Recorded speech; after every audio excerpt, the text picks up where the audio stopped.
Good evening and welcome to the Mancunian Way, where again Martin is missing in Skiving. action. Yeah, skiving, as Tone likes to phrase it. Best internet in the Um, UK, apparently. Supposedly, like the amount of times he's complained about his internet and he hasn't done anything about it for the last how many years now has it been, Pat? Hmm? How many years has he been complaining about his internet? I don't know. I told him he'd be better off just getting on his bicycle in the basement Yeah, well, for a strong internet connection. he needs to do something, doesn't he? Yeah. Good It is what evening it is. and welcome to our illustrious crew right here. Pat is with us, finally back from his adventures, and we obviously have Tone. Good evening, gentlemen. How are we both? After you, Aussie, Pat. thanks, mate. Back, but sort of back, but not back. You know, my mind's always up in the clouds. But yeah, look, good to be back. Good to be back on a Thursday night chat, actually. So, God, this is the first one in a while, I must say. And I can safely say that I should be on for the next few. So that's reassuring for yourself and the listeners, I'm sure. So yeah, happy to be back in familiar waters again. That's for sure. Yeah, well, we're definitely glad to have you back, Pat. Definitely on the Thursday night segment, and obviously, Pat, Tone. Sorry, how are you feeling, mate? What's new in the world of Tone? Yeah, it's good, really good. Had a good day. Had a wild few hours with the Alonso stuff, which was amazing. And I've been winding up LB and Martin since on the group text. Both of them went in 2-footed on that.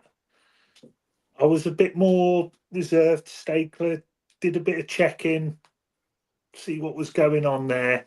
And then I've given them both a bit of stick after. So yeah, I'm really good, thank you. Generally, I'm good.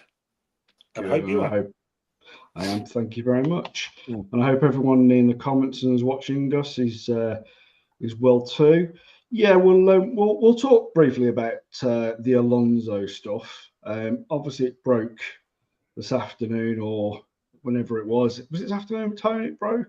I feel like it was this afternoon. Yeah, later. I think it was late morning. I think somewhere around Yeah, there. and obviously I can't remember who broke it first, and LB's been getting a lot of stick because he went live with it without any without any confirmation. He decided Right. to go, like you said, Tone, 2-footed into it, and it was quite hilarious. I didn't watch all this show, but I caught some of it, and it was very funny to watch his reasons why he thought Alonso might be at the training facilities. Yeah, obviously now it has been debunked that he was not even in the UK. He was training in Germany with the squad. Um, so yeah, Tone, you probably know more about this than anybody. What do you know, and where did this come Well, from? I think it was FPL Main Road. Someone will correct in the chat. Who was the first one who said Alonso and his coaches? I think were at Manchester City, and at that point, you go with it. I know he's reliable with City stuff, so you go with it, and and then it's quite funny the next bit. Well, I text a couple of people and just sort of said, have you heard anything about this and why they would be there? And they said no.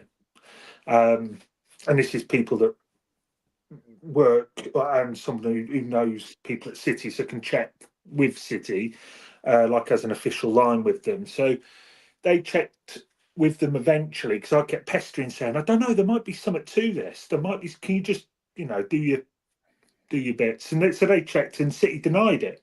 And then it was, and Martin, if he's listening, will know, Martin sort of said, yeah, but they would deny it. And I thought, well, not if they're doing the coaching badges, because why would you? If they were, or whatever the other rumour was, just say, yeah, they're on campus just doing coaching. Who cares? Good. Right, move on. And then it turns into maybe he's taken over from Pep. Maybe him and his coaches have travelled here, which that didn't make sense. Why would they all need to travel here in the public eye, even if they're trying to sneak in to take and then say, oh, by the way, we're getting rid of Pep. Anyway, I kept pestering to find out, and in the end, they went back, and then one of the guys that knows somebody else went to actually ask Leverkusen and said, where's Alonso basically? And they said, he's here, he's training, he's been here all morning. this is I nearly blurted the name there, but somebody who checked that side, and then the Manchester City side was checked, and they were absolutely adamant. No, there's nothing. I don't know where this has come from. So yeah, it was checked the Alonso coach's part, and yeah, LB had done his emergency stream, which I've been winding him up about. Which I love LB. His show's brilliant and stuff, but it was so funny watching him. And I said to him after, I sent him a couple of screenshots of some things I was told that basically said Alonso has been in Germany all day. It's all day training with the team. And even then he said, yeah, I'm not sure. I'm not bloody sure. So for Christ's sake. So yeah, it died down a bit after that. And then I think the tweet was possibly deleted, someone said, the one from the original one. And I think it's been corrected that his representatives, or changed, that his representatives or Leverkusen's representatives are over. I don't know if that's true or not. I've no idea. I don't know anything about that part, but Alonso certainly wasn't here. No. Yeah, I mean, I know one of the rumours was that they're over here to also while doing the coaching badges, which I thought was a bit weird, because I thought if you need Champions League kind of extra qualifications to manage the Champions League, well, he's been managing the Champions League for 2 seasons now, so surely he must have them. And obviously the other thing was that he was also here to speak to Ortega and McAtee. And I was thinking, well, that doesn't sound quite right either, because that's a sporting director's role to speak to those type of players. And why would he come over and literally in person? Pick up the phone.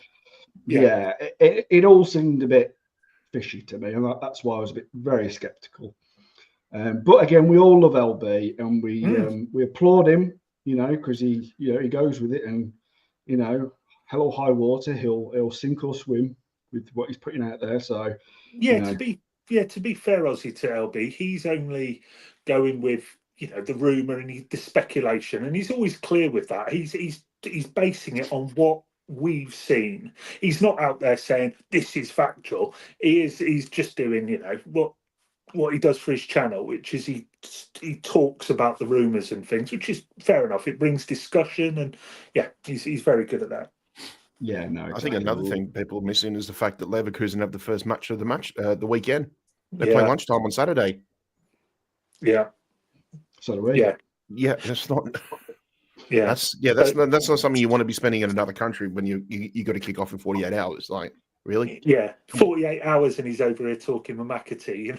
So just give him a WhatsApp if you're desperate. Yeah, exactly. But there was some bloody funny stuff going around, and one of the things that Martin, as you know, had been told was something around the badges, coaching badges, and they were there to get something or other with the coaching badges, the pro license or something, which they just got shot down. But we know what this stuff's like. We all hear things, and some of it's wrong, some of it's right, and it's all speculation, just a bit of fun. No, I mean, I said in our group chat, I think it was Alonso's twin brother, Jeffrey Alonso, that was actually over. It's very, very hard to tell them apart. Appears to be, yeah. Yeah. So was that you? Oh, are you on mute, Pat? Sorry, mate. I was just going to say that was his brother Onslow, wasn't it? Onslow Alonso, as Rich said. Yeah. I think he's triplets. So anyway, what? Any thoughts? Anything from you, Pat? What were you thinking? Have you got anything on it? No, just like those sort of transfer rumors that come out of the blue. It's just one of these things you speculate, and then once it's dissected, then you realize there's no sort of truth to it. You kind of like, okay, let's just move on anyway. But we're still got Pep's extension fresh in our minds and everything like that. So the fact that there's going to be like some sort of power shift with managers and things like that, it's like, nah, it doesn't make sense to me. No, it's a weird one, that. While we're here, should we quickly go through and just look at we've got some memberships? Yeah, go on, Pat. Go ahead. Again, I'm sorry, we're not able to bring them on screen unless Martin magically can make them appear. Martin is behind the scenes somewhere. Yeah. Let's see. Just a big one to Nick Jackson. Looks like he's just joined up as a member. Welcome to the channel, mate. Glad to have you on board. Belly 81, member for 23 months. 23 months must be the first guys here. That's how long it's been now. Good, approaching 2 years now. It's unbelievable. Yeah. Quinny, Adam Quinn, gifted another membership. Always big up to yourself, mate. Thank you again for your support. And Sign Silver has been a member for 10 months. Congratulations, mate. Always happy to have you on board as well. Yeah, so all good. We're scrolling through. Yeah, DC, I see you going on about the hat. Deal with it.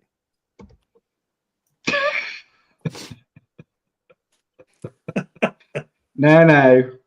We don't do American sports here, so, there's no rivalries that we're going to be talking about. We don't do Australian bars either, do we? No. So for those out there that want to know what we're talking about, Ozzy and I finally caught up for the first time while I was over there a couple of weeks ago. And I just had writer's block in terms of places where we're going to meet up. So I said, screw it, let's just go to Walkabout, which happens to be an Australian pub.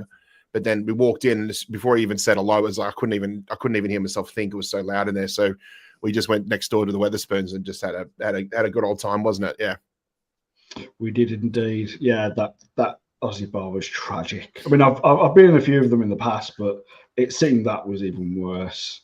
I was in there a few years back for I think Australia and England in a rugby game or something, and it was absolutely fantastic. So I think in the right context or for the right sort of event or something, absolutely, but not like a daily dive or like a week somewhere you go on the weekends or something like that either. Even the England game was on, so you'd have thought it would have been heaving, but no. I mean, as soon as the England game pretty much came on, the bar just emptied. Yeah, so, I get the feeling that's one of those cringy sort of Aussie bars where people are like, "Oh, you don't go to the consulate if you've lost your passport. Just go there and talk to some people." Like, come on. That's an Irish pub mentality. That one, though. Very true. Very true. Next time, Tone, it's our meetup. So hopefully that'll happen at some point soon. I hope so. Yeah, I'd love to meet all you guys. Yeah. Well, I'm back in July, mate. So, I'll be looking forward to having late night drinks at 10:30 p.m. when it's still sunny. Yes. Oh, yes. That's something I still can't get used to. I'll never get used to that. Yeah. Love it. Definitely. Yeah. Nice. So, I think we'll move on from the Alonso stuff because, again, it's all been debunked now. And I just think even if it had been true, for whatever reason, it just seems so far-fetched to some of the reasons why he was here, apart from the badges thing, maybe. Everything else just seemed like, what? Really? Even if City were thinking about replacing Pep for some reason, if Pep was deciding to walk, they wouldn't do it that way. Not at all. So, yeah. So, after the weekend, and obviously there's Derby, the disappointment of the Derby, I should say, really. Has it put your thoughts, gentlemen, on the risk of achieving top 5? Now, I know, Tone, I have heard the podcast, and I have heard you and Martin at blows, which we've obviously tried to. We're keeping Martin away from tonight, realistically, because we just felt that was going to come back. A few right jabs. Yeah, he really has. Yeah. So what are your thoughts? Do you think this game has seriously risked our top 5 chances? What are your thoughts? Do you want that, Pat? I don't think it necessarily. I think our chances at the top 5 will be more determined by how poorly we could possibly play against even weaker opposition, given the fact that we do have probably the most favourable run of fixtures home compared to any other team that's hovering around the top, basically from 4th to 7th. Yes, it's disappointing, not to get the win in the derby. Tone, I know you and Martin came to verbal blows on the podcast about the importance of form versus table. But the thing is, for me, is like when it comes to a derby, it doesn't matter about the table. It doesn't matter about the form. I think form goes completely out the door when it's a derby anyway. So hello, Martin. Good, thanks. How are you? So for me, it's like it did look like we went in there with the intentions of making sure under no circumstances that we actually lost that game. But I think we fell too much into the just playing for a draw, which was really disappointing. And I think it created more of a snooze fest, you know. But I think also too, I think what disappointed a lot of Blues out there and me as well too was not capitalizing on favorable results that happened as well. So like, you know, you had Chelsea drop points against Brentford, you had Forest lose to Villa. That was a really good opportunity to sort of assert ourselves into the top four a bit more. Because I think the best mentality is not to think of 5 as a consolation. Still think of like you can go for 4 or even 3. You know, because the more you think about that, the less the less concerns you'll have later on down the track. Yeah. So look, I know I can understand everyone's frustrations in regards to it, but like you got to think United over the last say month or so have had a lot better form than what everything they've done through this season suggests.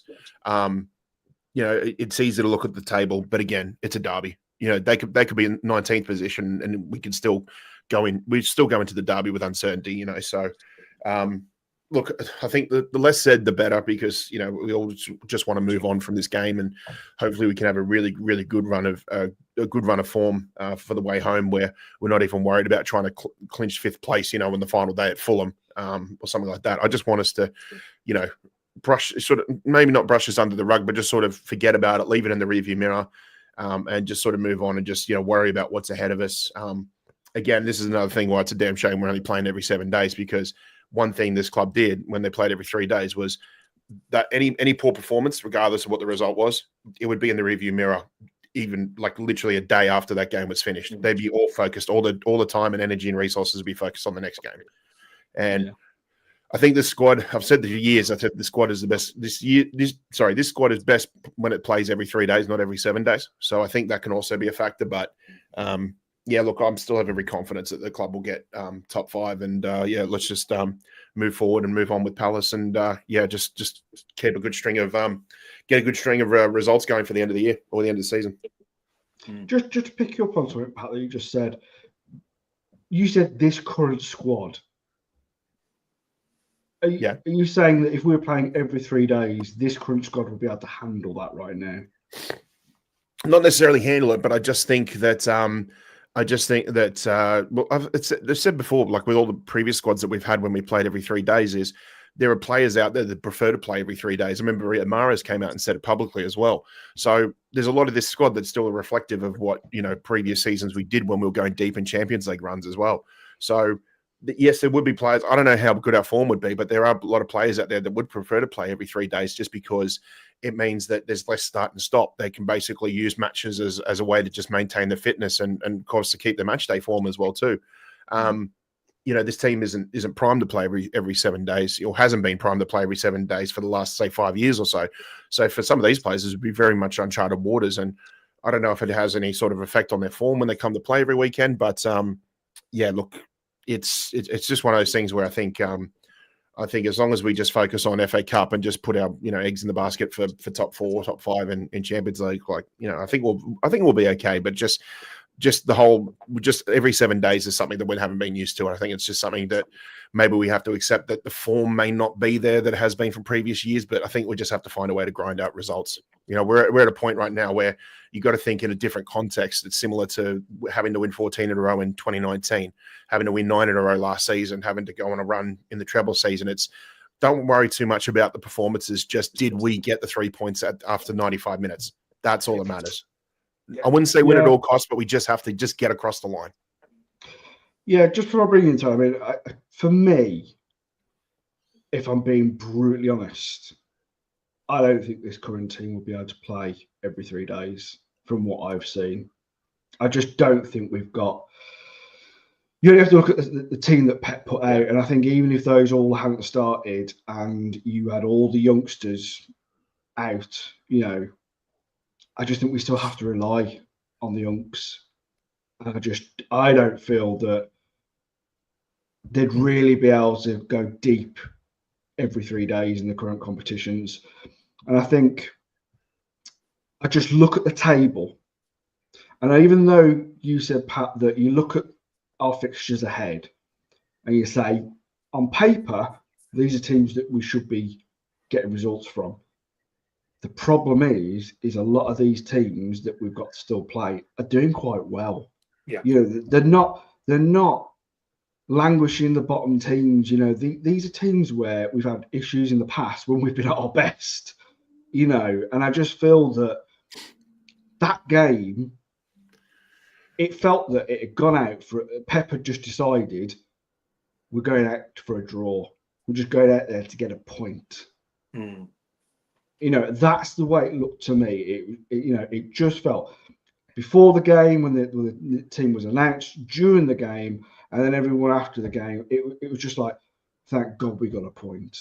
And I just think, really and truly, we can't have that attitude. We need the attitude of, you know, we've got to get Champions League football next season. I agree. Now, I kind of understand because Martin would turn around at this point and say, and I've said it myself, you know, Champions League, if we're out for one season, isn't the end of the world, right? It wouldn't be. I still think we'd probably get most of our summer targets. I still think we would challenge for the Premier League, and I still think we'd challenge for the other cups. And if we were dropping to a Europa, we'd, you know, give that a good go, if not win it, kind of thing. But it just feels that this team, this club at the moment on a normal trajectory, we should be trying everything and doing everything to get into that top 5 for Champions League spots. Do you know what I mean? And to me, I didn't see that. And that's what worries me when I go into the next loads of fixtures are we good enough? Yes, we should be. But we can't play like that again. We can't put out that team again regularly because the midfield just didn't have the legs. And as I've seen, you know, and I've looked back at it, I just think it doesn't matter who we brought in off the bench because that team was set up to go out there and get a draw. It wasn't set up so you could make 1 or 2 changes and all of a sudden it changed the team dramatically. It just wasn't designed to do that setup. And that game Pep looked at, he just thought, I'm going out there for a draw, realistically. That's the way it looked to me. And I just think, could this game cost us? It could do. Yeah, it could do. I hope not. But like you said, the other teams around us, Newcastle, Villa and so on, are playing really well, doing really well. Newcastle especially seem to be, since the cup win, going up. Good team, good players. Seem to be missing the injury bug that certainly we've got. I'll be honest, if we didn't have the injury issues that we've had all bloody season, and we have a new one every week, just when we think we're getting people back, I think we can do a game every few days, but I just think the injuries have all come at once. Pep mentioned it the other day that we've just been hit with injury after injury. We did get to a point where we only had 2 players out, and then bang, we're back up to 6 within a week. So, but in terms of this game, I thought it was a bad game, really, really bad. Shame on both teams, really, especially City on the day, because City should be going to United to win. We know United are rubbish. We know they're terrible. And a draw for them is a good point. A draw for us is not a good point. United's season's over. They're finishing probably in the bottom half. We have something to fight for. So I expect much better from City this Saturday. And I'm sure Pep will expect much better as well. I was a bit surprised by how they played. I was even more surprised Nico G not only didn't start, but didn't even come on. So I hope he starts against Palace, because that then allows Gundo and all the rest of them guys to play well, which they have done when he's next to them. So, yeah, disappointing game, disappointing result, but it's in the past. We looked to Palace and, just hope for better than that. Like Pat said, it's nice in a way when you play every 3 or 4 days, because you can look at the next game straight on with it. You don't really have time to reflect. We do now, and it hurts that last Derby one, because not because it's a point and what have you, but it was just such a bad game. There was no it was terrible spectacle, and Look, we got a point out of it, so it's not the end of the world, but we have to look forward, and top 5 is the priority. But if we turn up like that, we will not get it. That's for damn sure. So they're going to have to step it up. Palace is a tough game. So, yeah, it's game on now. Top 5. That's it. Yeah, no, yeah, I get it. I just look at the table and I just look at, Chelsea and Newcastle are a point above us. Then you've got Aston Villa, who are, a point behind us. So, 2 points behind. Fulham are 2 points behind us as well. It's just so close in that table that we just can't afford many more slip-ups. And I know Pat will turn around and say, well, Chelsea have got the harder, fixture coming up for them. Newcastle and Chelsea and Newcastle play each other as well. Yeah, that is an underlying factor. But I have to say, my attitude towards this will change if, let's say, ideally in that fixture we want to draw, but if we don't go out and get 3 points from the fixture that we play, I don't know which week it is, then I'll really start having concerns about whether we'll make top 5 or not. Yeah. Yeah. I think, sorry, Ozzy. No, go on, Pat. Time. Yeah, I think Newcastle Chelsea is good that they're playing each other. The problem is people will look at some games and go, oh, it's only maybe not Bournemouth so much, but it's only Fulham. Fulham, are they that good? I don't know. But everyone's fighting. You can't really say it at the bottom now because the bottom 3 are down. They're finished. Well, Fulham just beat Liverpool, so that's yeah. Exactly. People have said about Saints, we should beat Palace. They drew with Saints. Saints were beating Liverpool 2-0, if you remember, at St Mary's, not that not that long ago. So you just never know. You look at our fixtures on paper, it doesn't look too bad. But even still, you've still got Villa and Fulham away is tricky. Bournemouth are tricky. I know they're having a bit of off time now, but they're a good team. So I am concerned for top 5, definitely, because basing it on what I've seen recently, I can't confidently say we will finish in the top 5 because the other teams are all playing better than us. Chelsea, arguable, but Newcastle, Villa, and Forest are all playing better than us. Yeah. I would say. I think what you can say about this league this season, especially more than maybe other seasons over the last few years, is that it just seems like it's got so more competitive. Like the teams that you would normally associate, the likes of Newcastle, I know they've been doing well over a couple of seasons, but let's put it in perspective a little bit. Newcastle, Aston Villa, Fulham, Brighton, really pushing now to make sure they get into that European slots, and Forest, have done amazingly well. Have knocked out most of the big hitters. Us, Chelsea, United, Tottenham. They've all been pushed aside, and now it just feels like the rest of the league is starting to catch up because they're able to spend the money that most of the European clubs on the continent just haven't got. Forest spent more than Europe put together, I think, last summer. Do you know what I mean? So it is getting more and more competitive. It's getting more and more challenged to get into that top 4 because now, for most of the original, top 6 clubs who need Champions League football, we're starting to see them being pushed out a little bit. Do you know what I mean? Because these clubs are coming in. Sorry, Aaron, I'm just finishing off and I'll bring you in, mate. Don't worry. So yeah, that's why I'm a little bit concerned because I just don't think we can look at the fixture list going forward and go, yeah, we should be able to win these.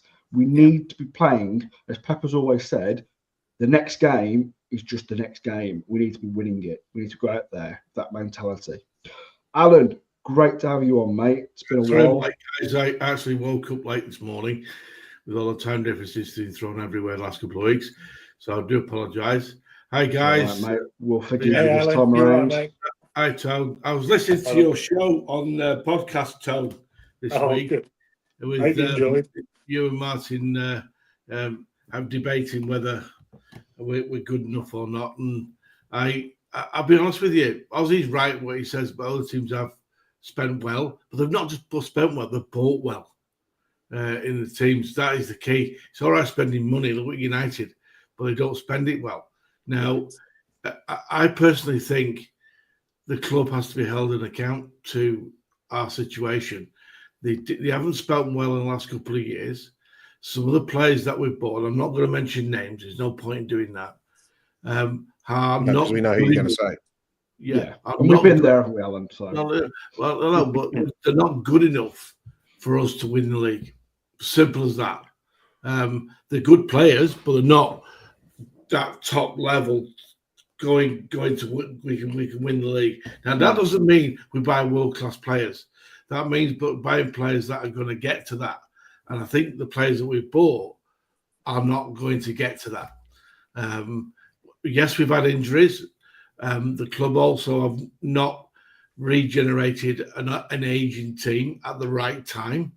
They've got to be held account to that because, letting players like Walker and bringing back Gundogan at 35 and KDB's, to be fair, 33, 34, but that last hamstring injury they had the operation with after the Burnley game with a massive scar has really tightened his legs up, and he's not the Kevin De Bruyne that we knew. So quite rightly, they've let him go.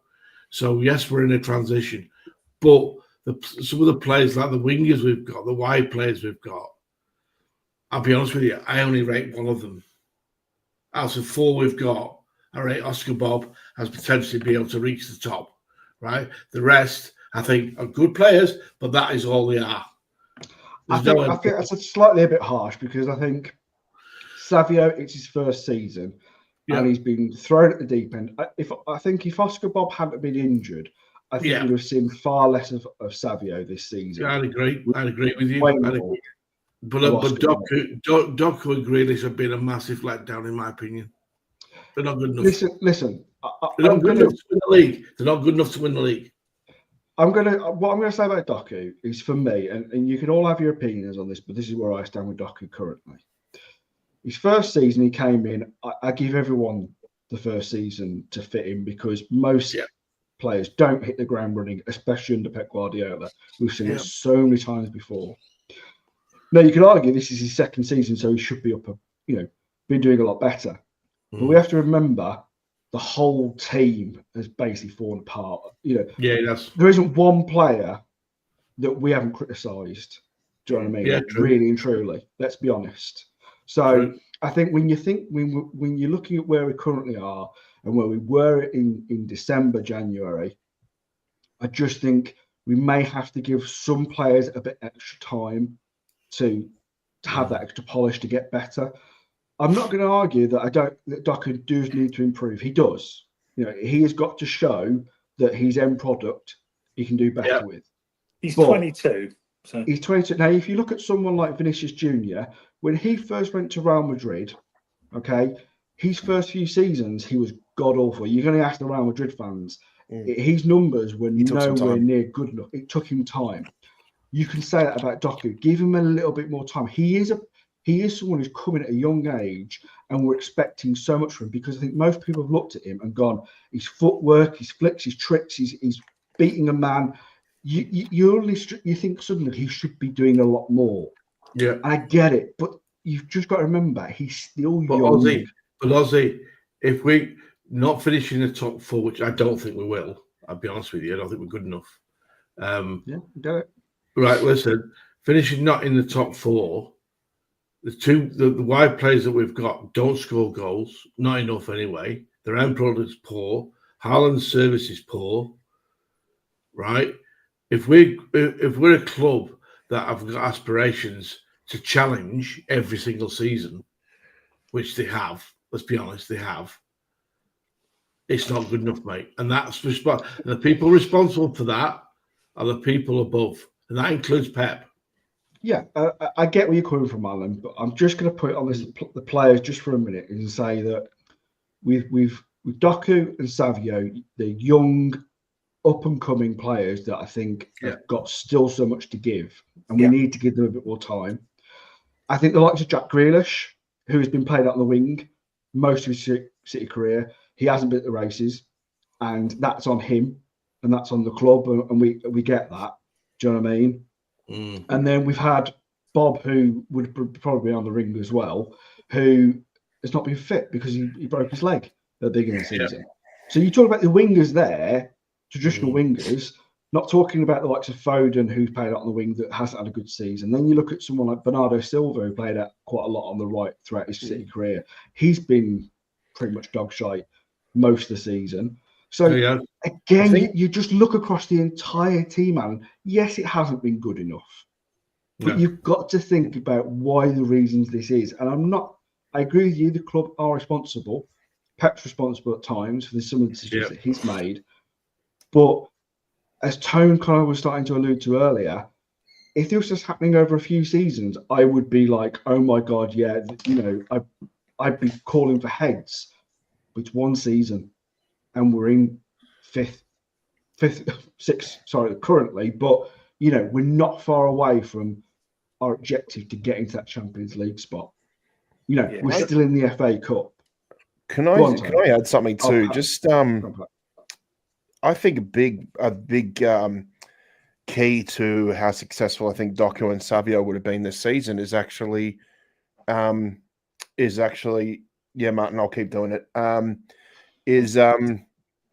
Is Bob's injury, because I think we all know the quality Oscar Bob has, and we were all anticipating what sort of season he was going to have based off what we saw in the preseason. What I saw firsthand because I was there. But having that injury and knowing that Bob can play on the left, can play on the right.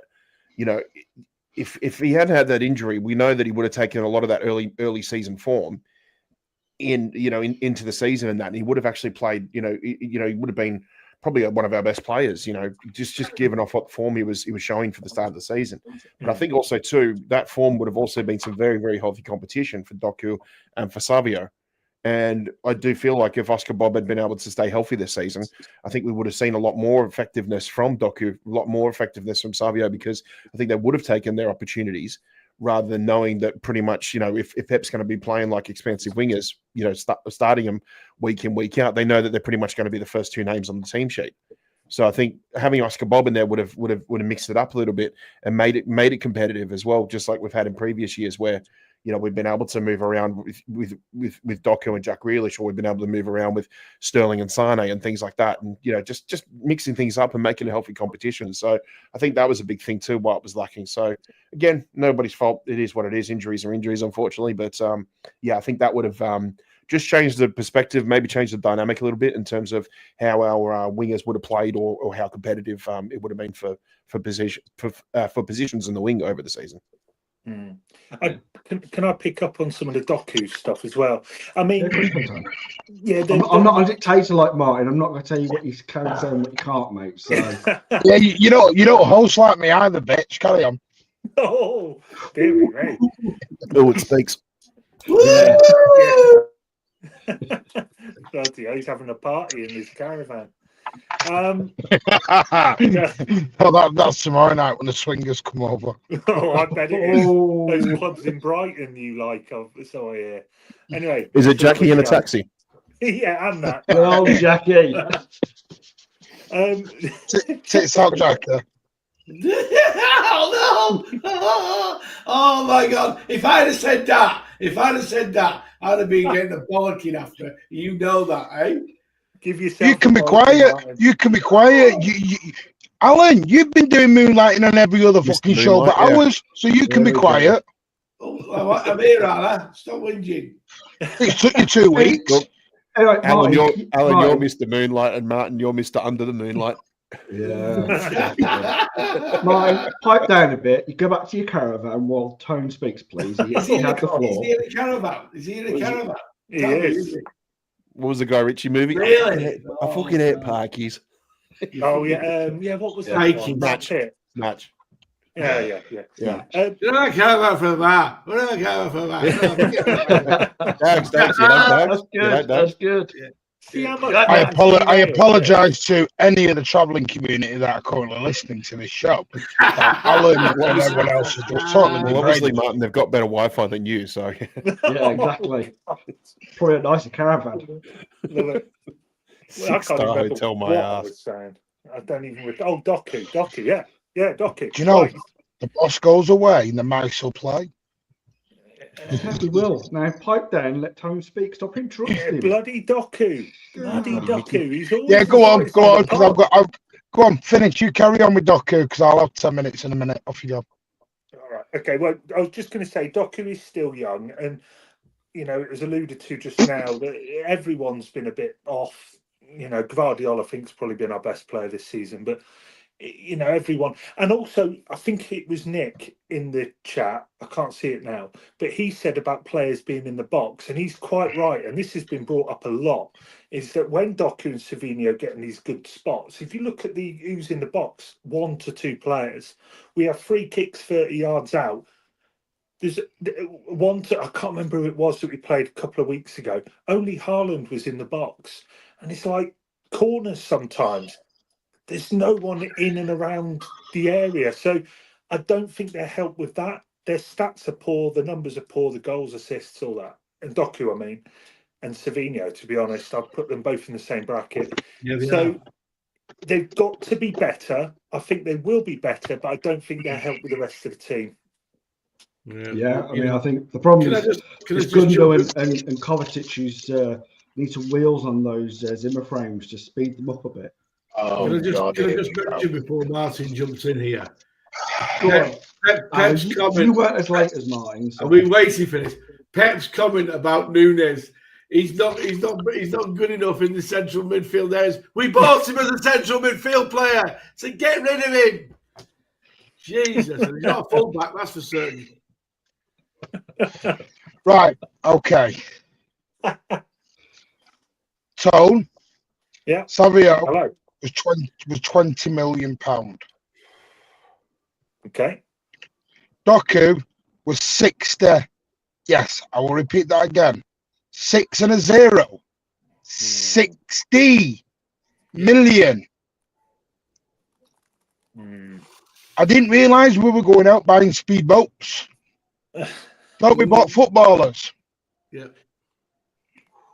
Oh, he's got his new agenda, hasn't he, tonight? He has. He's got a Doku agenda. No, I haven't. I really haven't. Listen, I think Doku can be a very good player.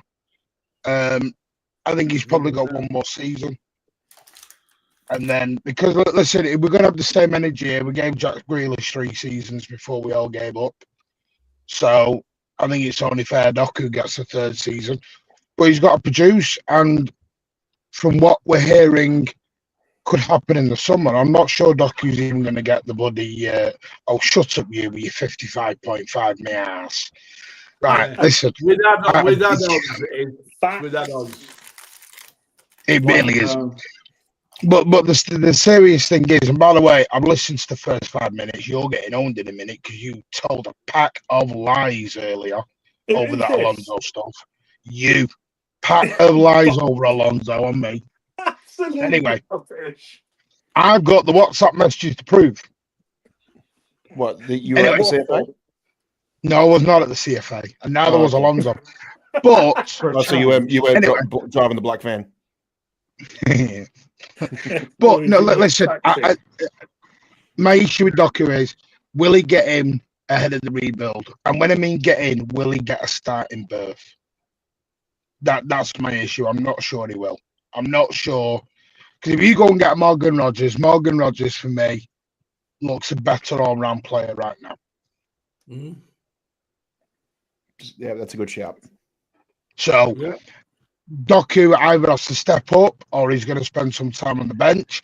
And I'm not sure with the World Cup coming up, there's going to be players that won't want to sit on the bench. So they're going to have to make decisions. Sadly, you know, I hope he does come good. I really do. Savinho, it's his first season.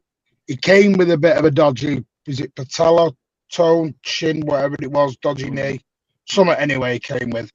So, and I actually think Savinho's done all right, but we need to play him on the left-hand side, because Savinho on the left-hand side is a completely different player than Savinho on the right. Oh, we've seen it on the left. We've seen it when Haaland's been playing when Savinho's on the left. It's unbelievable. It's rapid. Yeah, I don't understand why we're not doing this Savinho on the left thing. It does baffle me a little bit, but hey ho, it's Pep's decision. But regarding the top 5, I actually, I'm still confident we'll get there because I know people go, well, we might not beat these, we might not beat them.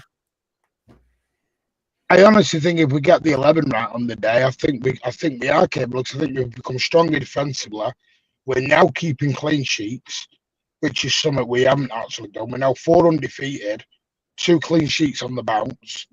I think we just got to get the attacking side right now, and I think we'll get there because Newcastle, Villa, and Chelsea have all got to play each other now. Villa have now got to go for it against PSG in the second leg.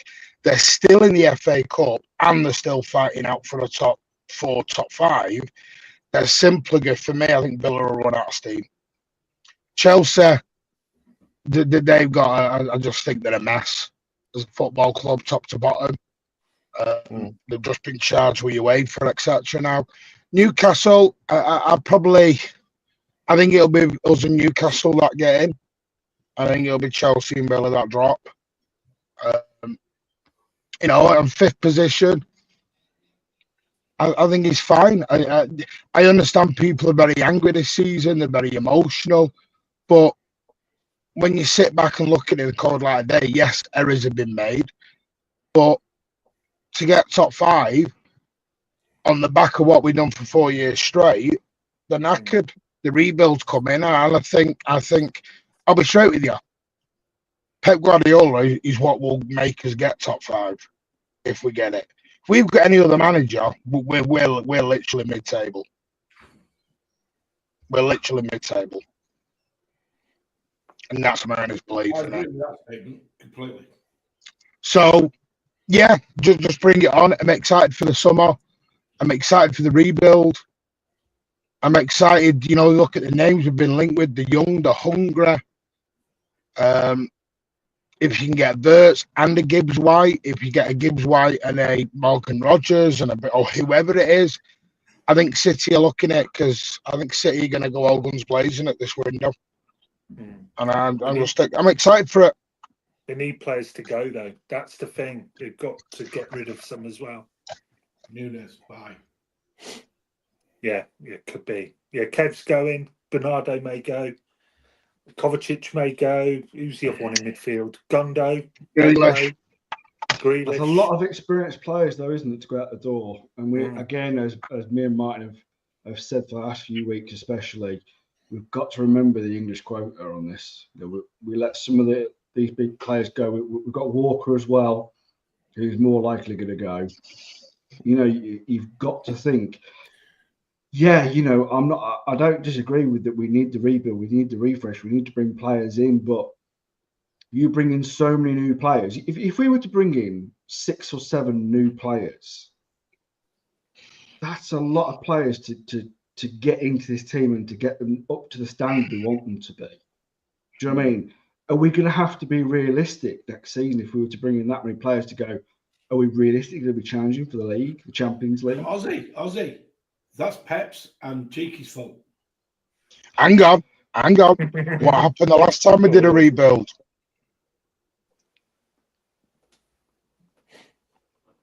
$100 points. You know what I'm saying, don't you? No, but you got to remember, Pep. People forget Pep is actually doing everything Pep always does. If you go back to that first season when he first came, he was still playing Bravo and Sanya and Clichy and all that. He's playing Kolarov at centre back. He was playing them right up until the last day. He's playing Fernandinho at right back in some matches. This is what people got to realise. Pep is loyal to the players that are there at the minute. Does it mean he's going to be loyal in the summer? No, big difference. But while you're here and you're available, you'll get game time. He did it in his first season. And trust me, they were uncles. They were old. None of this 29, 30s old crap that I'm hearing at the minute. No, and I think for me, you look at something. I heard this recently. I can't remember where I heard it. If someone could think, but I heard this recently where when Pep first came in, you're right, Martin. Like a lot of the older players, you look at someone like Joe Hart. He was ruthless. He was just like, "You're not good enough. You're gone." Okay. A lot of people, when Pep first came in, looked at it that he would be probably here for 3 seasons. That's what we were expecting because that's what he did at Bayern. That's what he did at Barcelona. think what's happened is that Pep has been here for so long that a lot of the players, like Kevin De Bruyne, these have become his players. They've come with him. That they've been there since the beginning. A lot of them, they've been through the thick and thin. He loves these players.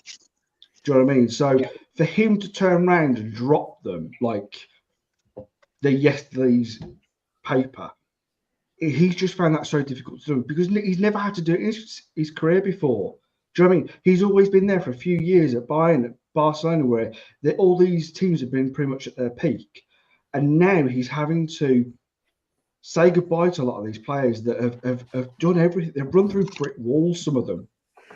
Do you know what I mean? They've done everything they can. We have to look at, like I said, Kevin De Bruyne, who basically injured himself for the last two successful, leagues that we had. The titles, Champions League. Walker also running himself into the ground. For him, it's so sad that he's having to kind of do this now. Where he's having to say, I'm staying, but I'm having to get rid of the core of the players that got me through to where I am now. So for me, I think that's why you've got to give Pep the respect, because it's difficult. I think we can also say about any relationship that we've been in for that amount of time with someone that we've seen every day, that we put so much into. You can kind of start, and that's why I agree with a lot of what you said, Martin, what you've said, Tone, and what Pat was saying as well, that you've got to give. You can't just turn around to Pep after one bad season and go out. You're done. No. You've got to give him the time. So what you're saying is you're agreeing with everyone except Alan. Quite right as well. Well done. I didn't hear Alan say Pep out, to be fair. So, but he didn't say he wanted him to stay. So, I heard him on another channel get very close. I heard him on another channel when he was moonlighting. Yeah, not too close, please. Can I just say it's beautiful to see no curtains with Tone. Oh, thank you. Yeah, you actually got a good background. Can I ask a question? Hasn't done well to maintain the floor. Look at that. He's got those weeds going all that to the ceiling. I apologise. Yeah. I apologise, Ozzy, because you're doing a marvellous job hosting, but I've got to ask a question. Because he's starting great on that. What's this? Why is everyone against Morgan Gibbs-White and Morgan Rogers? I've seen so much of it. I don't get it. I missed something. Martin, I agree with you in everything you say about those two players. But if those two clubs get Champions League and we don't, forget it. Hang on. Didn't Kante and Mahrez win the league and they both walked out of Leicester? Yeah, but they weren't. When Mahrez walked out of Leicester, they didn't qualify. That's for the next season's Champions League. They won the title, Alan. Yeah. And with all due respect, we ain't Nottingham Forest. But Nottingham Forest have done a fluke. They won't do it again next year. No, but What's he got more chance of winning the league with, Alan? Manchester City or Nottingham Forest, with respect? Yeah, I know. Well, them right now. Yeah. I tell you what. I'm sorry. I think we've got into this, and it's opinions. I get it. It's everyone's opinions. I just find it a bit. We've got into this like snobbery bit where some English players ain't good enough for us anymore, and people got to realise. I disagree. The rules are the rules. Is definitely good enough.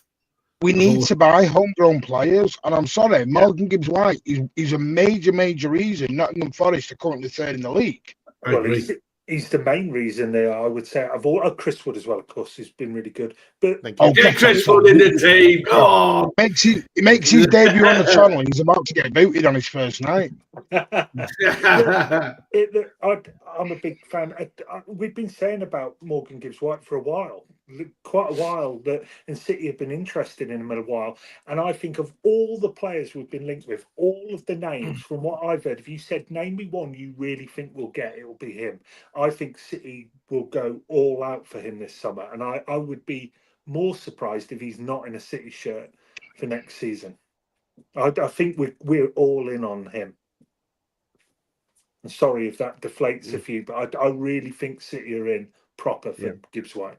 Just for the record, Morgan Gibbs-White's still very good mates with, very close friends with Phil Foden too. So to see what happens if they pair up in midfield together.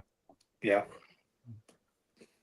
I think for me, one of the reasons that I think Morgan, I mean, you could say that, yeah, I think the English thing goes against most players. That coming then, the one before. Oh, he's another Nunes.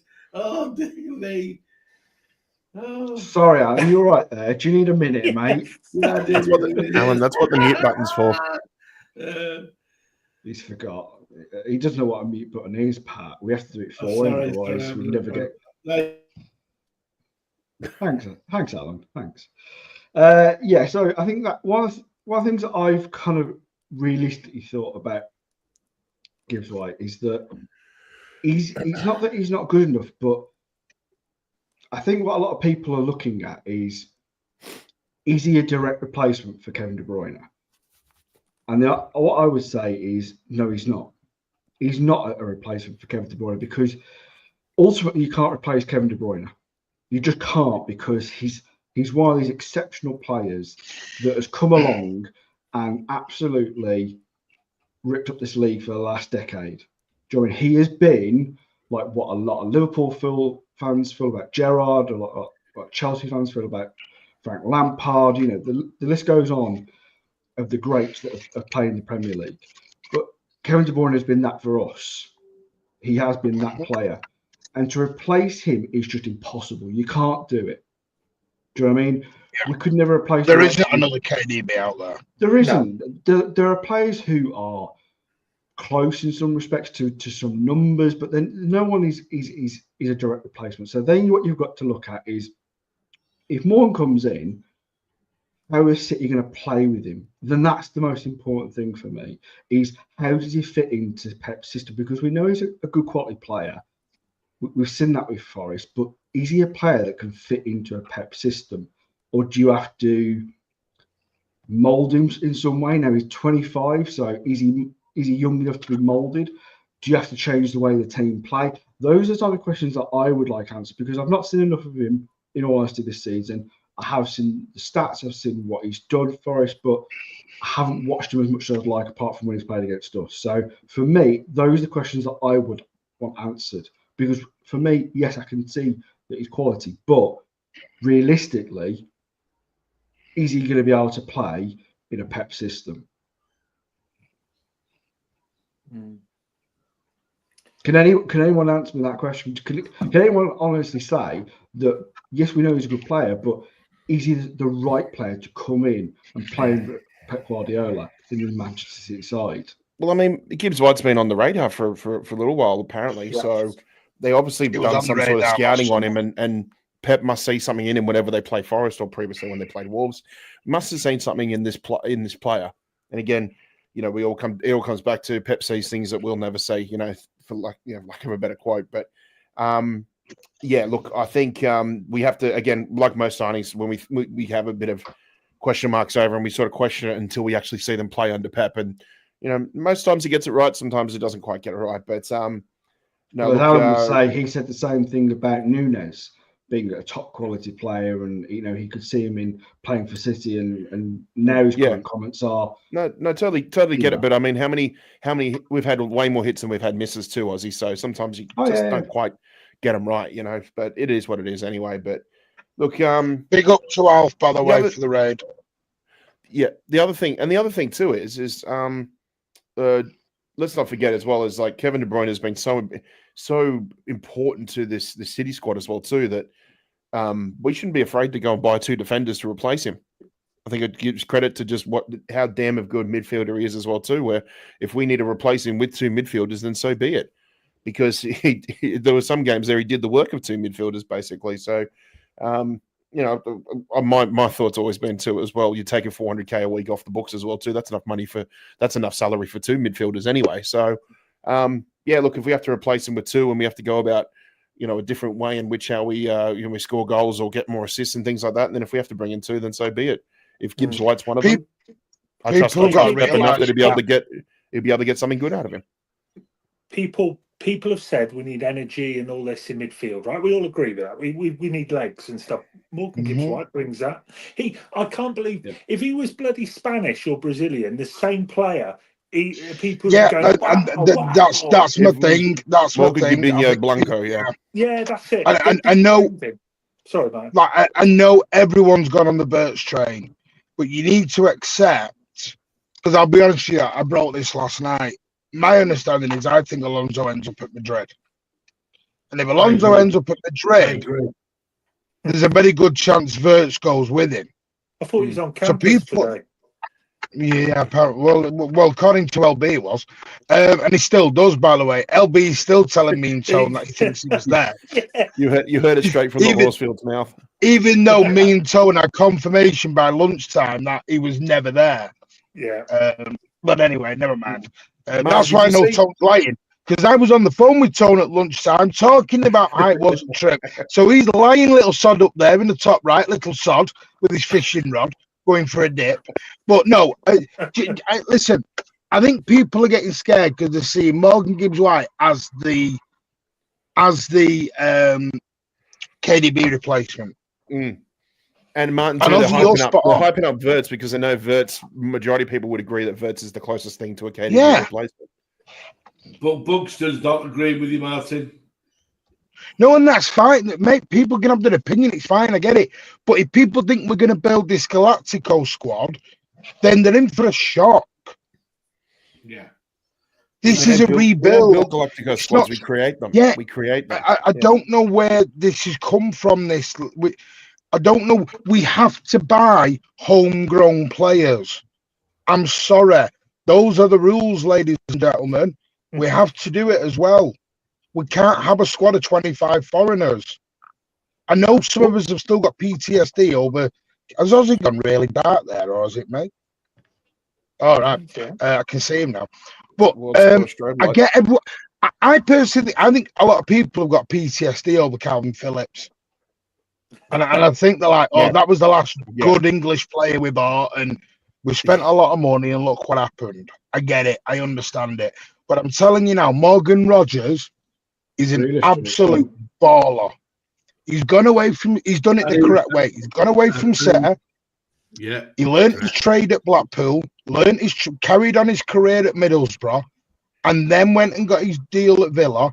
And as shone on the left wing and the right wing, he comes inside. He plays both sides. The 8, the 10, he can go anywhere. And we're building this is a rebuild squad. We're not just buying an 11 and having nobody on the bench. The idea is to have people off the bench who are going to make a difference. And that's what we've also got to look at. People are complaining about Rodra. Yeah, included. Yeah, Gibbs White starts, in my opinion, in that City midfield right now. Yeah.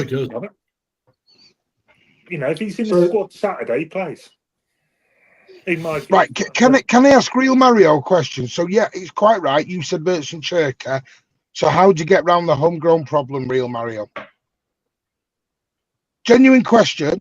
It's fine. You want Wirtz and Cherka, but that's 2 foreign players. How do you get around the homegrown issue? Because you can only have 17 foreigners. Yeah. Can I just bring up one as well? Nick said there about Morgan Rogers getting back and all that. And it's the same with Bruno G as well with Newcastle. I'm not being funny. Firstly, those 2 teams might be in the Champions League and we may not. That's for starters. Secondly, why would a player leave Newcastle and Villa right now? Why would they? You're right. Yeah, right. Villa's different, Tom, because of PSR. Villa are always having to sell top players out because of PSR. But Bruno G, who continues to be linked. Oh, you're not getting Bruno G, yeah. Yeah, they could finish in the top 5. Why on earth would a team like Newcastle with their owners sell Bruno G? No, and why would he want to go right now? They're a team on the up. There's no way any player from Newcastle, if they're any good, would leave. But again, this comment there, and it's his opinion. I know Camavinga, Barella, Wirtz, all foreign.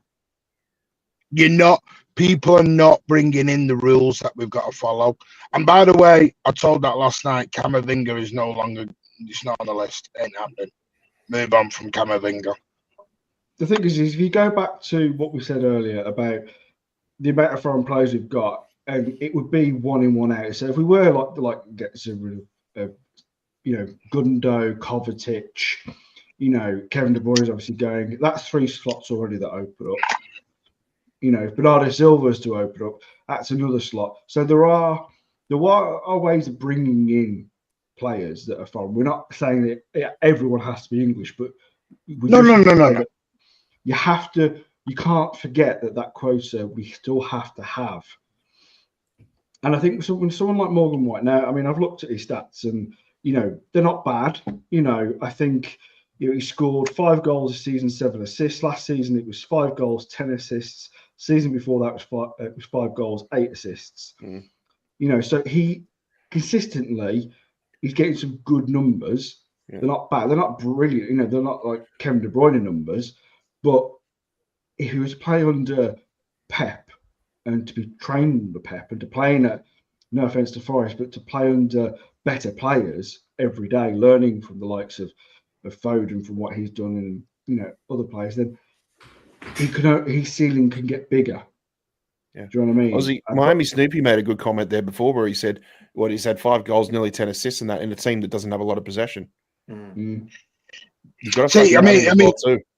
There's a factor by how often you've got the ball, and if you're still getting numbers when you haven't got the ball, that's important. That's really important. Everyone wants Ryan Cherky. Ryan Cherky hasn't scored a lot of goals in League One.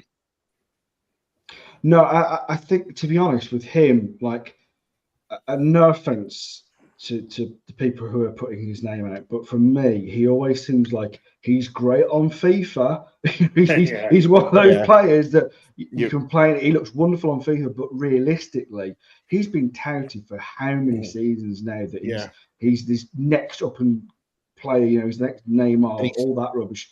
He's never come to fruition. His numbers, and he's still at Lyon, and Lyon are a bit of trouble at the moment with UEFA and Ligue 1. So. The other thing from what I've heard with Cherky as well is you get Rabiot vibes with him as well too. Like, apparently he's really difficult to deal with. His I don't know if his agency or whoever his agent is. I think it's family or something. And apparently they said he's not exactly the best to get along with in the clubhouse either. So you don't want to be throwing someone like that in there just to create a rabid environment in the locker room as well. So sure, he might be cheap, he might be affordable and things like that. But if that's just going to make a toxic clubhouse, then no, don't sign me up for him. All I'll say to Adu is, Buxton said it as well, Valverde, Musiala, Wirtz. If you want Galacticos, you're going to be in for a very disappointed summer. So we ain't going to buy Galacticos. We didn't buy Galacticos in January. Listen, we as a club have always produced players. Now we've got players. You only have to look at the likes of Kevin De Bruyne. Now, Kevin De Bruyne came from Wolfsburg. Most of the press was slaughtering us for getting him because he was a Chelsea reject. His numbers are just good for one season. Bernardo Silva was also one. Oh, he's had one good season at Monaco. Again, it was. The players that we've brought in have always been on the cusp. We've seen that they're good, but we can make them better. We can turn these, into diamonds. They just need polishing off, really. True, I think we've got them just as they've hit their upward trajectory. Yeah. So it's so unusual for someone like Haaland was really and truly was one of these players that we've never done before, and I don't think we're going to continue to do. I don't think we're going to buy, like Martin said, the Galactico type of players. And don't get me wrong, I think Wirtz is a player that I think he's good enough, and I can see him playing for City. I can see him playing under Pep. But I think putting all our eggs in one basket, we did that with Bellingham, we did that with Rice. Pep, the club aren't going to make that mistake. They're going to try and get him. But if they can't, for whatever reason, then we have to forget the player has the decision. If he said, no, I'm going with Alonso to Real Madrid because that's where I want to be, then that's what we have to do. We can't suddenly just go, we're not getting you, so what we're going to do? We can't do that as a club. We've always got to have a looking at other players. Yeah. And they're not always going to be what everyone wants. But ultimately, they're going to be good players because that's what we've got track record for. Yeah, and tactically over the summer, it's going to be important. That's why Cheeky's staying around a little. I think it's good Cheeky staying around for a little bit longer, because if Yana can't pull the pin on one transfer, Cheeky's ready to go on another one straight away.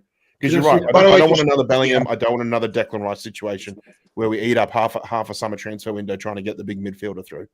Yeah, and they'll know about that. Just on Paradox, by the way, McCasker has got McCasker, whatever his name is. The plan is for him to go to the Club World Cup, isn't it, Tone? I believe. Yeah, he's going to go out there with them. It's like, you know, yeah. It's a simple fact is if people are wanting a Galactico squad, then you're going to be disappointed because it's just something we don't do. Haaland's an exception, and that's about it, really. We're not going buying Valverde. We're not going buying Rodrigo. We're not doing that. It's not. I don't. Because if you go and get Rodrigo, you're at 130 mil. Then go and get Verge, you're at 120 mil. You spent 250 mil on 2 players before you've even got rocking, and we need more than 2 players. And there's somebody in the chat saying, "No, let's go and do what Chelsea have done." I'm sorry, the last thing we want to do is what Chelsea are doing. Yeah. No. Sorry, Alan, you had something to say, mate? Can I ask a question here to the panel? Of course you can. Do you think that Pep's head is in the right space to be able to rebuild this team? Because this year, obviously with his divorce, that's fucked his head up big time, and we know it has. Do you think his head's in the right space after all his personal problems? Listen, everyone has personal problems. Everybody. Yeah. It doesn't matter who you are. We all have personal lives where we have to go, and some things are more difficult than others. You know, the big things in life that are always the most stress are buying a house, getting divorced, and death of a family member. And I think there's another one. But anyway, all these things, yes, of course, are stressful. Of course, going to play on your mind. But everyone has a personal life, Alan. You know, Pep will do what Pep has got to do with what his marriage is. That's his personal life. It's not for us to judge. It's not for us to get in. We just need to concentrate on him and what he does for the club. And as Martin said earlier, we're not United. We're not Spurs. He hasn't dropped off to the point where we're languishing where they are. You know, we're still in competition. We're still fighting for the FA Cup. We're still fighting for that top 5 position. You know, so yes, the drop off has been not great. You know, it's hit us, but compared to where we could be, Alan, I just think you've got to put things into perspective. I know what you're saying, but do you think his head's in the right space?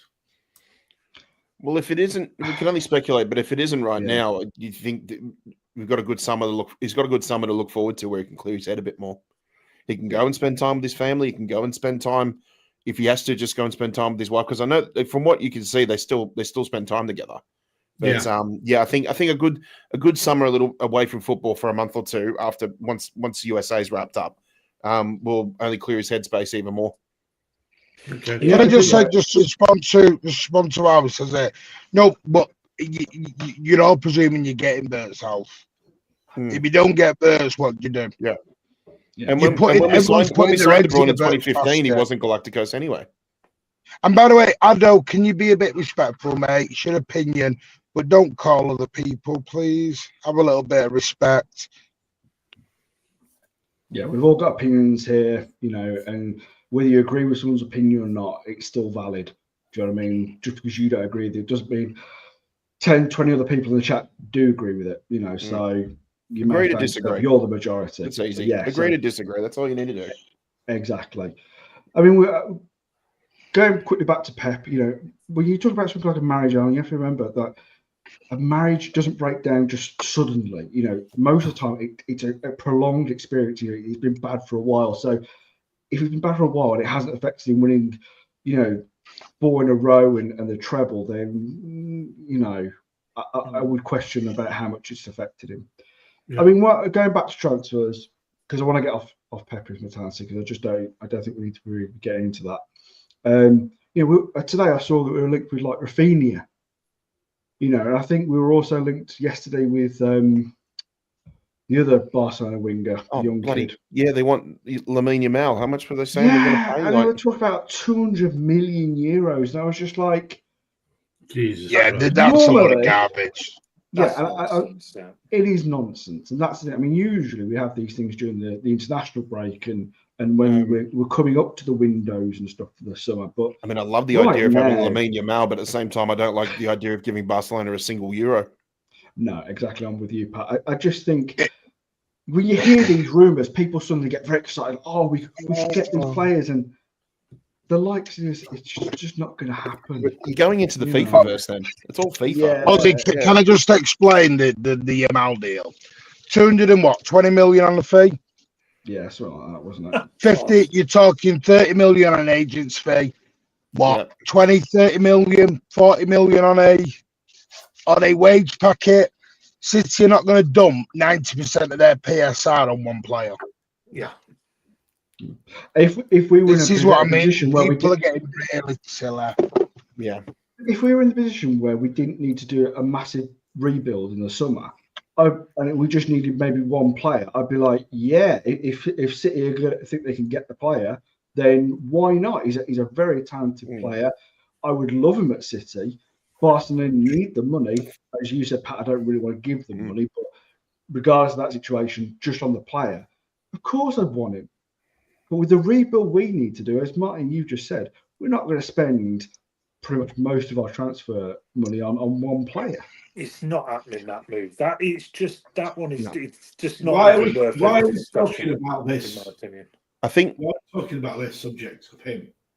It's ridiculous. Yeah, it's never happened. no, I think Do you know I get what you're what? saying, I'm Alan, but going to it's do another some breaking situation. news. I never agree with Alan, but I agree with Alan. Oh, what a breath of fresh air. What? You know what, Martin? I was listening to you and Tone on your podcast, and for the first time in ages, I totally agreed with you when you were debating with Tone about no, it's All right, we'll wait for another 8 I years. was totally agreeing with you, Martin. I'm like, spot on, Jesus, Martin. that's 2 times in a show. Yeah. He's getting worrying now. Dog suddenly starting to become friends. As night turned into day, as you know. Crazy. Friends. He's making up. He's making up because he's been moonlighting for 2 weeks. Yeah. Friends. Hey, can I just say on transfer fees, that a lot of people get obsessed with the more money they cost, the better they must be, which we know is a load of bollocks. We know that. With some of the shit we They never, do. they never live up to their expectation.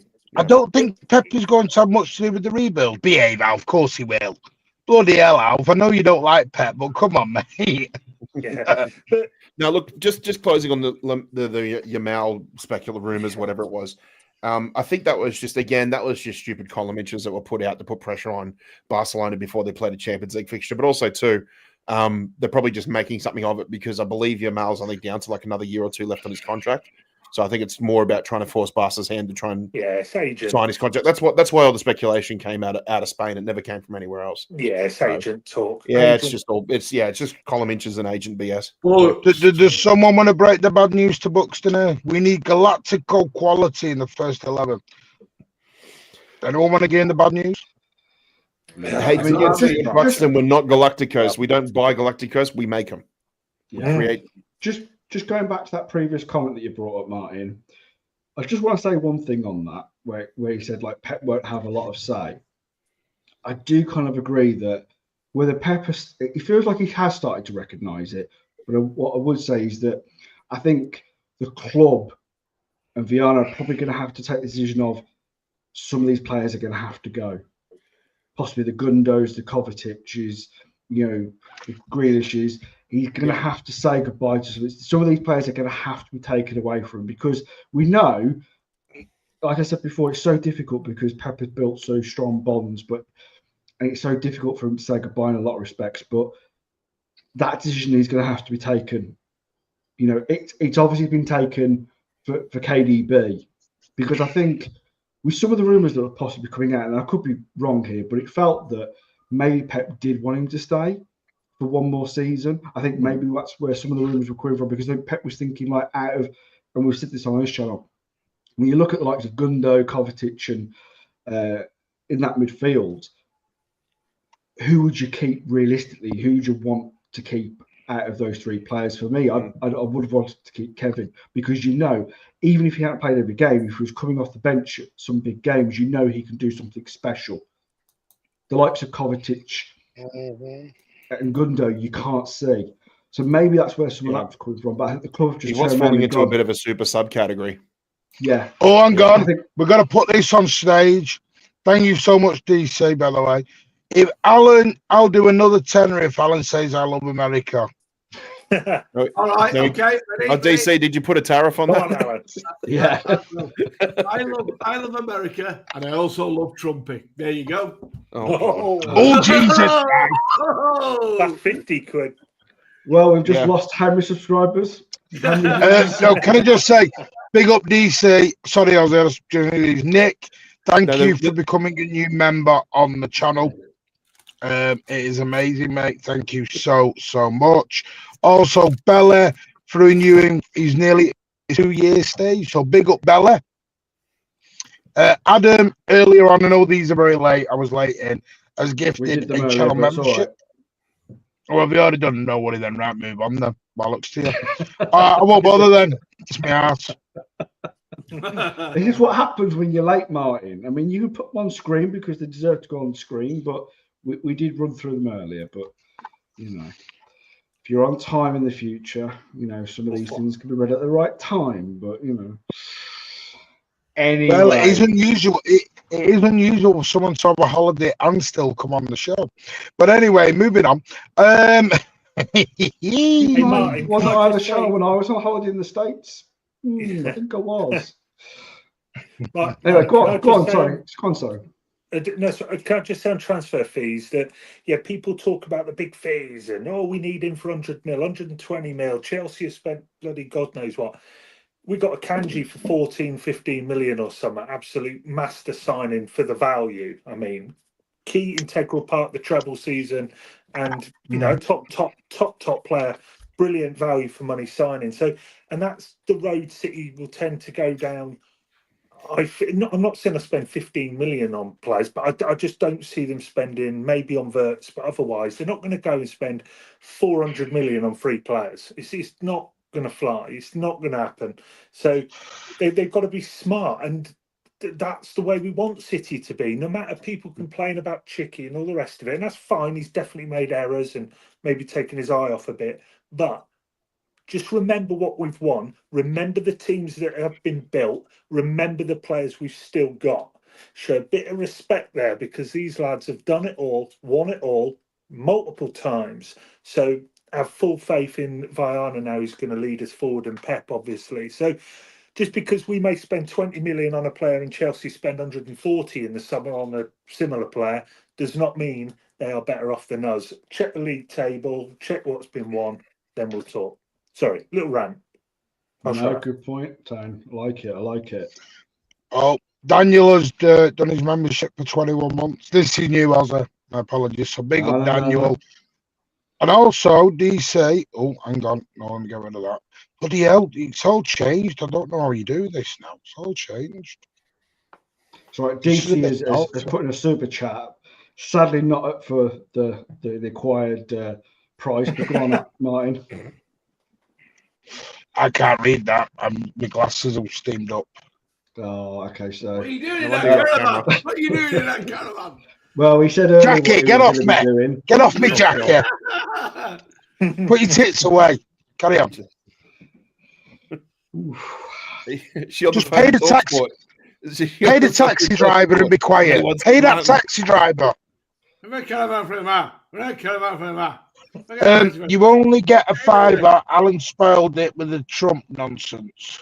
But dump. But I think he meant Trump. She. Oh dear. I did go through the list of targets last night. That was the information that I always say reportedly the list that went out. So we'll see. Martin, is this list given to you by Gary Cook? Leaves it on a table, like Noel Gallagher said. He left a bit of bit of paper on the table with names. You know where it's come from because you get the same list, you cheeky sod. So I don't know why you're playing that game. So some of us are in a private group chat. You know what I mean, with certain people. You know people or you don't. Oh, hello. You know people here, don't. So what were the names then, Martin, for people who didn't catch the show last night? ITK. Oh Jesus, hang on, right, hang on. Well, Come on, ITK. You should know these off by heart, Martin. ITK. Come on. Right, goalkeeping options: Restes, Coble, Chevalier, or Diego Costa. Well, we all know Fullback you want. options: Aina, Cambiasso, Udoge, but they want 80 million quid for him. Who was it? No, Daniel Levy wants 180 million quid and he wants us to admit guilt to all 115 charges. Midfielders I've looked at is Reinders at AC Milan, Adam Wharton, Morgan Gibbs-White, Morgan Rogers. Who was the friggin'? Oh, Belaber as well.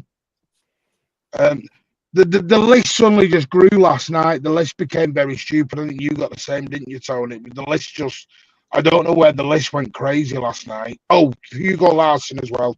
There was loads on the list. But again, it's a list. It doesn't mean we're buying all these players. We'll buy, it will also depend on outgoings. Yeah, I mean, it's just players are looking at. Two options on that midfield. If we Bruno Guimaraes. Bruno. Is he finished? No, this is how long the bloody list was. All right. See, it's on my WhatsApp. No, it's on my WhatsApp, so I can't get it. We've had another super chat. We have, and from someone from the podcast who had to keep you two apart. Ooh. Poor I thing. thought she was on holiday. Thought you were on holiday. It's on the weekend, isn't it? She said. Oh, is I it? listened to my Bayana fellow is the established podcasters. winger we need. Agreed dash about chances missed from his I can't read a thing here. From his creation. Tell Jackie the taxi driver takes Klarna. Take summer. Sorry. Thank you very much, Please, Faith, for your Tony. kind generosity. Yeah, Fee. We'll have to get you back on the channel soon because you're well missed on here. So Yeah, you Fee's need to get about this derailing podcast. this. Get on this channel. This is typical of Fee derailing. Me and Martin keep it sensible on the pod. Fee's derailing. I'm sure that's not what she'd say. They weren't there, Ronald. Ronald, they weren't there. Ignore that. It was a load of guff. They weren't there. There was nobody from Leverkusen to say today. For me, like if you look at that list, especially for the midfield, if we're like going to get the likes of Wirtz, Biana, because even though like Fee was saying winger wise, but he couldn't come into the century. He's one of these very versatile players that I think would suit Pep, and Pep would love to bring him in. And Adam Wharton. Those two players for me, I think, is where we should be looking at this summer. That's just my opinion. But he's not Spanish or Brazilian, you see. So I don't know. Can I just ask a question? Yeah, he's good. Yeah. Genuine question. Is anyone shocked about the 115? I mean, Jesus. I know I'm asking this question with Alan on the frigging panel. I didn't. All right, no. I didn't mention that. Mute him. No. My question was, all right, Jesus, because obviously it came out. Is anyone surprised? You look like you got a collapsed star behind you. Right, I'll tell you what, we'll move on. We're not doing that. But yes, it's come out that it's probably going to go into the summertime. But anyway, do you want to talk price freezes? Because I want to big up the club for a minute. Yeah, go on. We were going to hold it. We were going to hold on that one. Does anyone really want to talk about 115? Put your hands. No. Ticket freezes. Well done. Move it on. Yeah, the club have frozen season tickets and match day tickets, which is a good first step. It is a very, very good first step. So big up the club for that. See, I do both sides of the coin. I praise and I critique it. You know, Got to look at both sides. So big up to him for doing that. Hopefully now they move on to Alan, hang on, Alan. hopefully they move on to the season tickets next and make them available. Yeah, but it's a good first step. It's a very good first step. At least they're listening. Now, Yeah. Alan, before I bring you in, because I know you want to talk about this because you feel so strongly. Is this, because I'm just going to play slightly devil's advocate for a second. Yes, it is good that the club have done this. Yeah, and by the way, Ozzy, that's a great point by E-Link. By E-Ink, sorry. It's a victory in the battle, but the war still prolongs. Mm-hmm. Yeah, and for me, this is why I was going to kind of leave these. Is the situation fully over? Because, you know, is it down to as well? Is it down to the way that a lot of people during that game, what you know, didn't attend for most of the 9 minutes? Is it down to the protests outside? Is it down to how bad it looked for City? Because we know ultimately the owners don't like their name dragged through the mud. You know, it's one of the things that they're very kind of conscious of, is they don't want their reputation to be they're bad, that they're doing horrible things to, you know.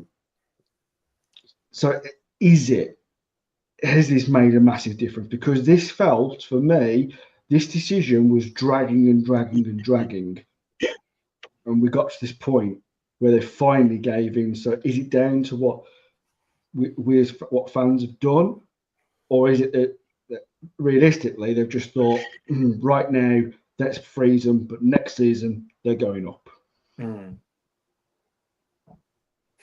Alan, I know you're desperate to come in and go for it, Alan. Yes and no is the answer to that, because from what I can gather, there was already a meeting planned the day after that protest. Speak up, Alan, I can't hear you. Can you hear me?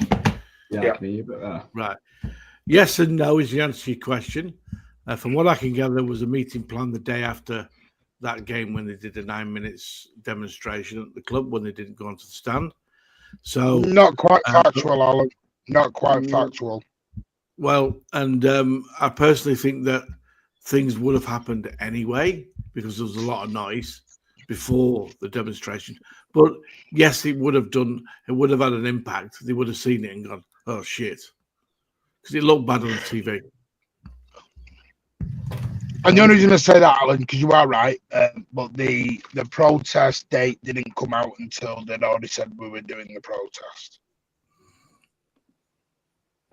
Pat, what are your thoughts on this? Step in the right direction. Again, won a battle, but we've got to worry about the war.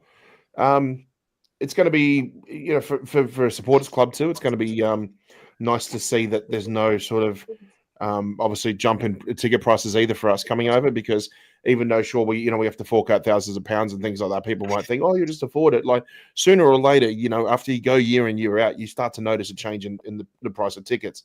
So to see a freeze on that is very good to see. But yeah, look, I take a lot of, you know, what you learn off those who have it affects more on a day-to-day basis, Martin being, you know, a good example of that. So yeah, for me, I'm glad to hear that, you know, it's a step in the right direction. But I've also got to say too, I do commend the club in the fact that they were willing to take steps so soon after the first sort of major protest that we did.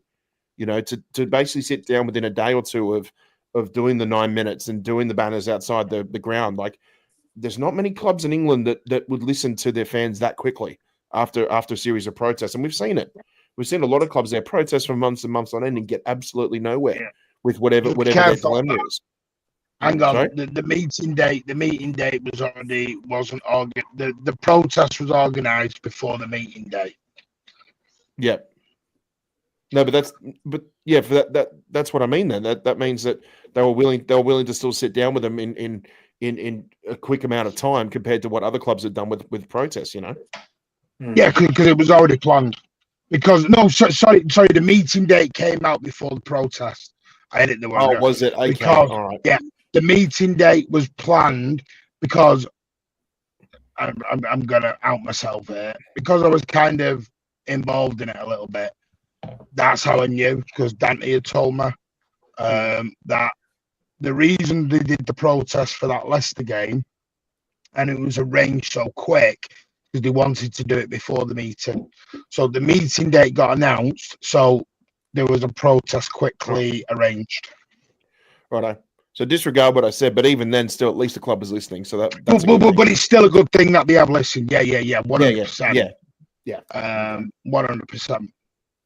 Yeah, it's a step in the right direction, as Pat says, and that's the main thing, and that's all really realistically we can ask. There was some, Martin will back me up. There was some talk a few weeks ago or so that they were going to freeze. I'm not backing you anywhere now after what you did to me earlier, lying. But there was some talk about them freezing it, but again, it was all talk, and nobody knows. And only City know if they were going to do it or not. The people at City who make the decision. But you'd like to think it was protest had some part, even if it's a small part or a big part. And fair play to all those that did it. They did it for right reasons, and I'm really pleased that it's frozen. Yeah, it could be better, of course, but it's going in the right direction, and that's a good start. And on we go. I think one of the issues it obviously had addressed is the 9, ticketing, outlets that City are still dealing with. That's still going to happen, isn't it? I think, we could all be happy with the price freezing, but if you've still got 9 ticketing associations still inflating some of the prices, is it going to be over? Do you know what the most ridiculous thing is with that Viagogo? I'm going to give you an example. So after the Brighton game, I went to Amsterdam and I had an afternoon free. So I thought, you know what, Ajax were playing a league match against AZ Alkmaar. Top of the league against fifth, like big match. I didn't realize until I got there it was actually the club's I think 125th anniversary game. So the spectacle, the occasion of it was unbelievable. But what I couldn't get over was just how much fees they put on tickets through Viagogo, because I just went with them because they're good for last minute tickets when you really need one. It was €64 for the ticket. They charged €35 for a service fee. So a 50% increase on what you already pay for the ticket is what you have to pay for Viagogo. I think that is absolutely ridiculous, and the way they extort you into doing that is just ridiculous, and something needs to be done about it. I mean, I know businesses have to make the profit somewhere, but when you're rinsing people for 50% more than what they pay for a ticket, and I think it's just taking advantage. It's taking advantage of the fact that not everybody out there can get access to the club's website for tickets, or they may not know people in social circles where they can get tickets for face value. And I think taking advantage of that for the general public, I think, is absolutely disgusting. I know, but they've done a good thing. They have done a good thing, so that's not going to knocking too much. They have made I get what you're saying, Mark. But if you're going to hear from people out there who really, really want to go watch City play, and then you find out that some people have paid £200 for a ticket, and then they've had to pay like an extra £100 for a service fee to Viagogo. Yeah. It's just I don't ridiculously extortionate. Yeah. I think it's baby steps. I think it still just doesn't look good on the club, Martin, does it really? That they're associating themselves quite heavily. They did a big banner, they announced it quite big. If it had just been small, if it had just been like, we've signed one of these deals where most of them go under the radar most of the time, but because this was launching the way it was, it just feels a bit of a slap in the face. And the problem I get that. I do, mate, and I understand the and listen, I'm 100% with you. But I mean, by the way, I didn't notice this. I was listening to a Newcastle channel the other day, and they had the exact same stream on tickets, and third-party sellers. Sorry, Martin, I've got to go. I've got to. So thank you very much for having me on. Thanks to everyone in the chat, and I'll catch you lads again very soon, I hope. We've seen this, Tone. Look at Andrew with the bomber. Even though Tone already knew. Tone already knew, by the way.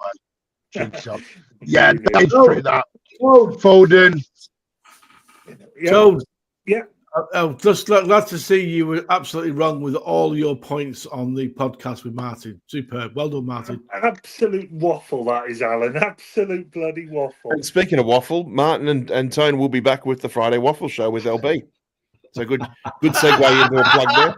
We will. Yeah, good. Yep. Good. That's very good, Pat. Yep. Yeah. It's coming on your channel.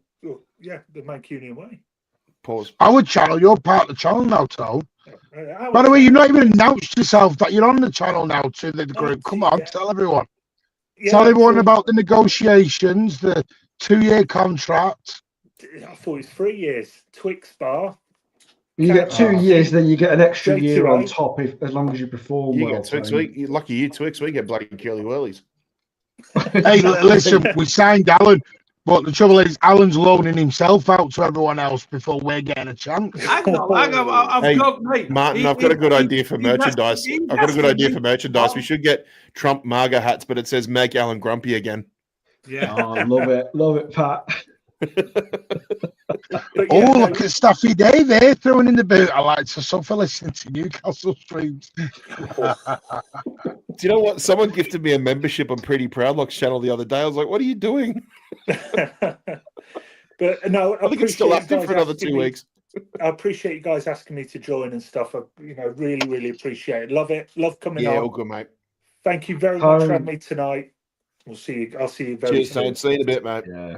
All the Ricky best. Take Curtis, care. Have a good weekend. Bye, lads. Yeah, DC's got Alan spot on. Alan putting it about well. Listen, you and Alan are putting it about way too much for my liking tonight. So both you calm down. Seriously, me and Pat are just. I'm on holiday, mate. I'm on holiday in a minute. I don't care, mate. When you're on the show, you have to. No, you're not. You're still in that black van. You're still in that black van outside the CFA. Yeah. Do you want to do? Are we done? Did you do Palace? Or did you start? No, with we were going to be on the Palace at the end, and we're quite close to the end now, so we'll end with Palace. But I'd just like to say, just because it is fantastic that Tone's come on, he's going to be more of a regular on the shows now. It's fantastic he's able to come on. For all of us, I think having Tone on is going to possibly make a bit more sense than the likes of Alan. So sorry, Alan, but you do waffle, and some of your controversial things like Trump and the states right now. Mate, that was a I'm joke. not Make more welcome. sense when you I'm make more not sense when welcome you're on this grumpy. show. Thank you, Shadows. I appreciate that, mate. So, it is great to have Tone on. Anyway, as you said, Martin. By the way, move on to how many Palace. likes are we on? I haven't seen how many likes have we got. We've got nearly 200 people. What likes are we on? We at 115 yet? You have to be at 115, otherwise. No, it's 130 now. Oh. It's 130. Come on, guys. Everyone. Come on, guys, get those likes up. Honestly. Hey, E-Ink, that's what we're saying. Tone has agreed to become a regular member on the Mancunian Way now, so you will see a lot more of him. And as the waffle show that was on LB is now coming to the Mancunian Way, starting at the start of May. Me, Tone, and LB on a Friday lunchtime. And we've also got other shows. There's going to be an Australian panel and an American panel that I'm currently trying to sort out at the moment. And Ozzy is going to start his own Premier League show next season. Just him on his own for 2 hours talking about the Premier League. No one else is joining it. No. So yeah, there's no, honestly, I said it last night. There's loads of ideas going into the Mancunian Way, into your channel at the minute, and we're really going to push it. We're really going to push it. So the rumours of the show closing down were just, Martin. Can't now, lost my job. I'm going full time on air now.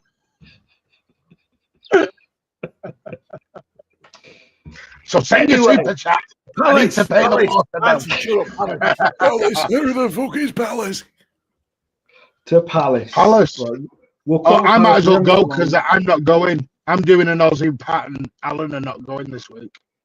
Are you not? Whereabouts are you caravanning anyway? Where are you? But yeah, I'm getting docked when I go on holiday now. Where are you? I am in Yorkshire. Yorkshire. I'm in Caravan. Ah, there you go. Aye.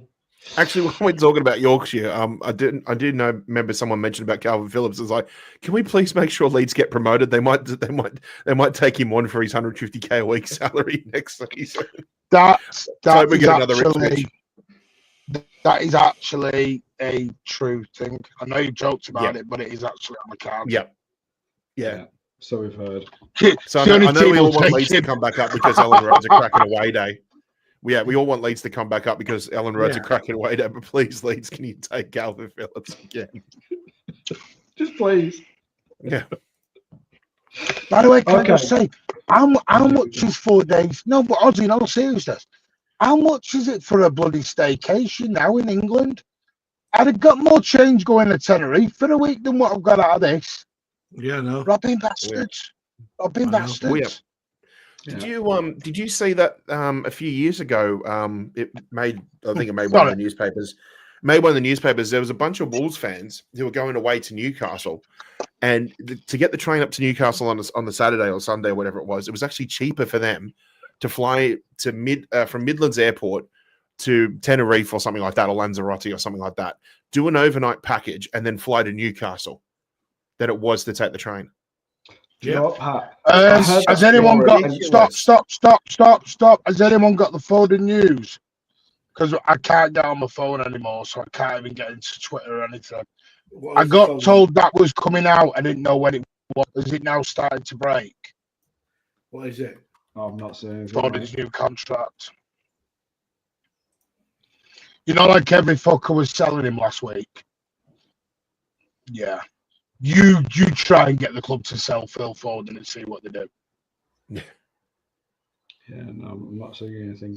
I'm seeing Ronaldo linked with City. CR7. CR7. Again. Anyway, you know, mate, how it goes. Can you imagine that if we got him? Oof. Anyway, just going on to what Pat said. Pat, yes, I did hear that. I did see that. Sadly, it's very common right now because trains cost more than to get a plane in this country. So it is ridiculous that you could do those type of things because trains are... Yeah, come on, behave, mate. I will not behave when I'm talking the truth. Thank you very much, Martin. Yeah, it is ridiculous. Anyway, let's move on to Paris very quickly before we end. Shall we... We've talked a little bit of Paris during our, top 5 discussions. Paris are currently, what are they in the list? 11th in the Premier League, 43 points. On a very good run. On a very good run. Game. Yeah. Yeah, they've not lost a game. The last game it was 2-1 against Brighton, which I think was quite a surprise for some people. Before that, it was a draw against Southampton at 1-1. They beat Fulham 3-0. Yeah. So they are on a decent run. As I said earlier, when we talk about top 5, I think we can't rule the likes of Palaces out. We can't just think we're going to roll over them and we're going to, demolish them. They are a team that we have come across and we have had difficulty. Yes, you could look at and actually say most of the time we've beaten them, but they're still a team that I still feel that can still damage us. Especially they give us a good game. Yeah, they definitely do. So on that, Pat, where are you with Palace and the game? Half 12 kickoff. Just the same as I look at Palace year in, year out. Plucky team will make our lives difficult if we're not on it. Simple as that. And they show it. I mean, you talk about previous years when they had was Wilfred Zaha, and then he's gone, and then they've brought in really good, really solid, really sound attackers like your Matetas, who still playing good football even after that horrific injury he suffered. I think against Millwall in the cup, I think it was. Very plucky players, play a very plucky style of football, and they've always been a bit of a thorn in our side from time to time. The only time we get good results against them is when we're really on it. So I can understand why people have a lot of question marks over this fixture, because it's always been a tough one, regardless of how we perform or what the end result is. So, I hope we can certainly do a good rebound after the snooze fest at the Swamp. Look, I said this before on Daps's show, I think leading up to this, and I said I really I'm not just saying this because it was the last time we saw it was when we played away at Palace last season, but I really want to see a Rico Lewis and Oscar Bob link up again. You know, I think Bob's ready to play. Well, it looks like Bob's ready to play. I think Rico could start this game. It's not too bad of a game for him to start in. But we all remember when we played at Palace away last season how good Rico and Oscar Bob were linking up. And now that it looks like Bob's back at fitness and Rico can play, I'd just love to see it again. Give it a go. You know, why not? So yeah, I'm just hyping that up more than anything, and I would like to see it. Certainly, be a bit more of a rejuvenation of the squad after, you know, playing, as Martin's alluded to, playing Dad's Army at Old Trafford last weekend. So I'd be all for it. I just hope we do get to see it, and you know, I think we want to see a bit more young blood in the squad starting on Saturday. That's for sure. Yeah, I think two of the things that may go in our favour as well is that Gay is suspended for this match. Right. Okay. And so is in. They've got two suspended out there. Yeah, yeah, both suspended for this game. I'd say Gay's probably the biggest loss for them. No offense, but I think he is. I think he's massive loss. Brilliant. Massive loss. So I think that's something that goes in our favour.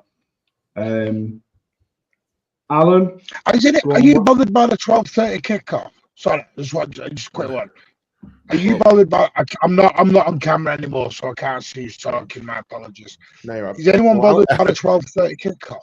Well, obviously, Alan and I aren't, because we love a good disco. No, I don't mean watching. I mean, no, I know what you mean. Like I've always felt this. Does anyone get concerned with it? Does anyone think, 12:30 kick? You know, like Liverpool used to do. Yeah, never bet on the 12:30 match. Yeah, I think if we were away, I would say probably I'd have more concerns. But I think as we're at home, I have less about the 12:30 kickoff. I think normally home fixtures at 12:30 do better than away fixtures at that time. I could be wrong, but I do feel that's more the case. Hang on, I need Alan to do his thing. Alan, just do it before you say it. Right. I personally think Elliot, how you doing, mate? Right. I didn't say that. I didn't need to. I didn't need to.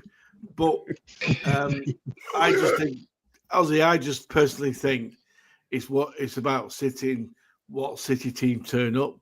If he picks the Dad's Army in midfield, we'll struggle. If he picks legs in midfield, we might do all right, but we're definitely going to miss Haaland again. I'm struggling to see how we can score goals because our midfielders don't do the running in midfield to get into the box with no Haaland there. So it just depends on what Man City do and what side they pick and how and what kind of day they have. I think if we have a decent day, we'll win. It won't be by many, but we'll win. Okay. Alan looks forward to still getting home by midnight.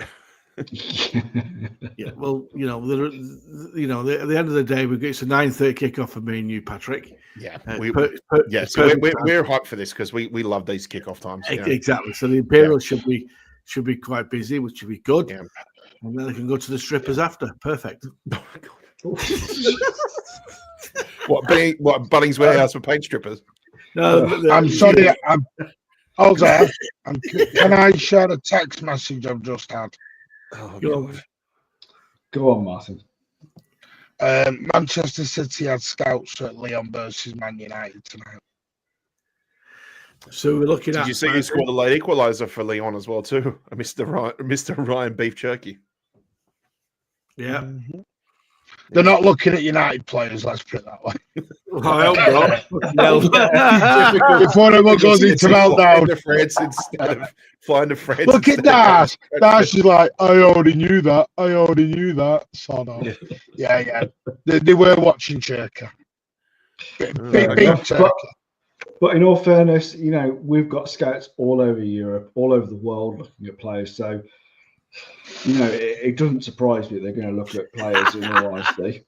But thank you for that breaking news, Martin. Just to put it into perspective, Alan, against United, we had 5 shots on target compared to United's 2. So even though it was a very dull game, we still created those chances better than United did. I'm not defending the game. I'm not defending. No, you're not. But you are the match. only second person who's ever mentioned that. Thank you. Yeah, I'll be honest with you. I knew we would struggle when I saw the team. As soon as I saw the team. Yeah, Alan, I'm not. I agree with you. I mean, my thoughts of that team were I don't really want to see that starting 11 again, especially in the midfield. For me, that midfield is done as a collective. I don't want to see it again this season. It's not. I don't want to see those players. You don't want that combination. Yeah, I don't want that combination. I have made my mind up on Kovacic. I think he's done, and I think he needs to leave at the end of the season. Ozzy, I agree with you. Not because I think he's dusty or anything like that. I just think we're moving forward now to a team that's going to be playing long passes, long balls, and things like that. And Kovacic is at his best when he's got the ball at his feet. Yeah, dust there. Hey, you're not on an LB stream. Stop with the Brave Bro and the dusty shit and the glaze. Okay. I don't think you said any of those words apart from dusty. So. Dusty. He's dusty. He's dusty. He's dusty. He's a right dusty player. But you get what I'm saying, though. He's at his peak when he dribbles with the ball, but we're not going towards players that dribble as much anymore, especially not in midfield. So, do you know apparently the Spanish clubs are interested in it? How can you leave Nico Gonzalez out of the derby? I couldn't believe it. We're still talking about the derby. Go on. What were you saying about Nico? Sorry, Martin. I said that apparently the Spanish club's now interested in Kovacic. Okay. Good. They can go. Listen, I think Kovacic you get some money for, don't you? I think you get about 15 million, 20 million for Kovacic. I think he's. I've always said Kovacic. I think this has just been throughout his entire career. Let's be honest. When he's been at Real Madrid and Chelsea, he was always a bench player. He was never really a consistent, starting 11 player. But he has had to play in the starting 11 more times than I think any of us would really like this season. It's not that he's not a good player. He's just not at the top level to play in the starting 11 for City.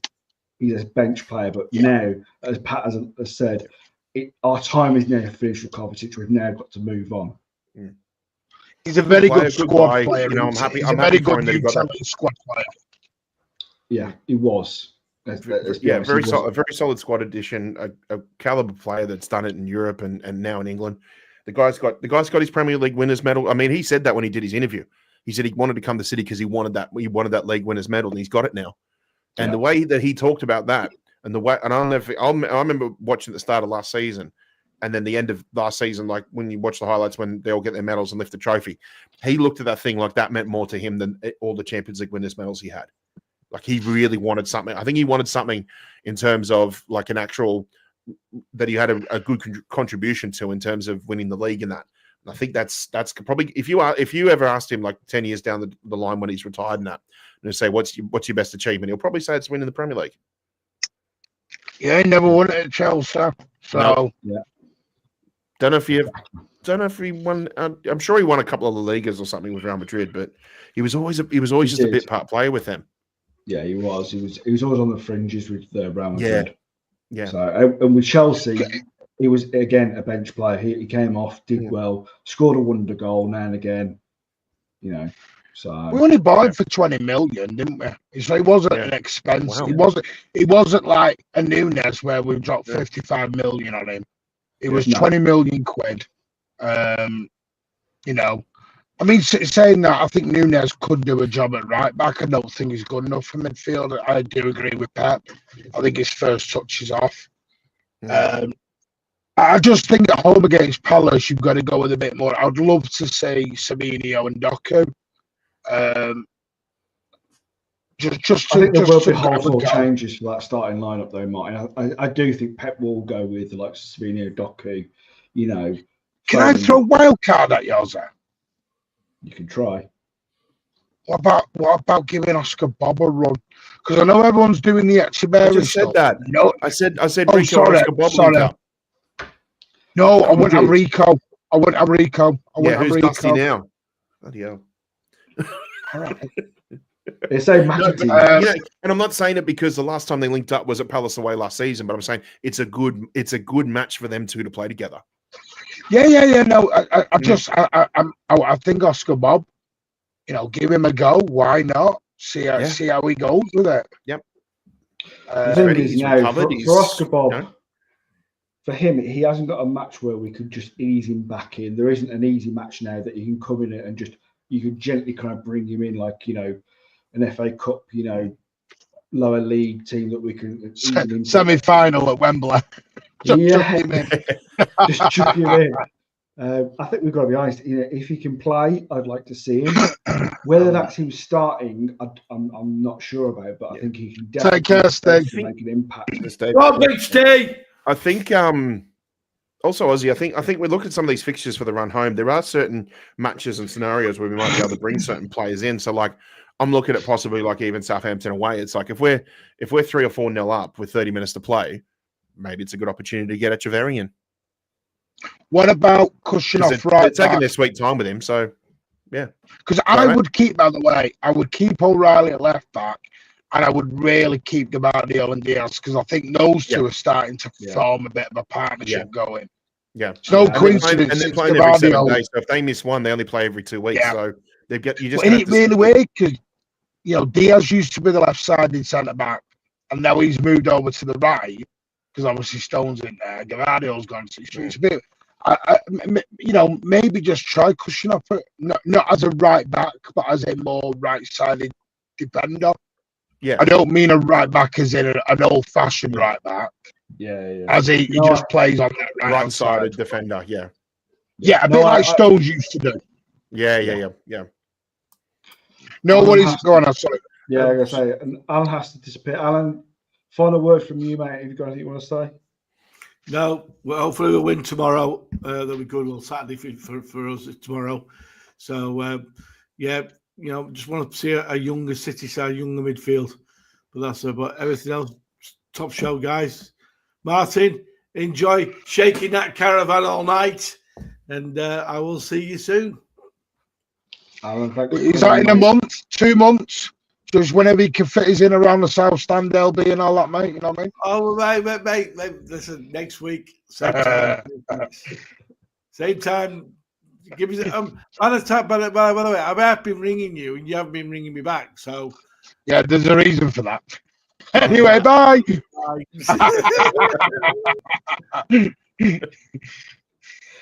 was just having a quick look at Kovacic's honours. The only one. By the way, take care, Fee. Have a lovely holiday.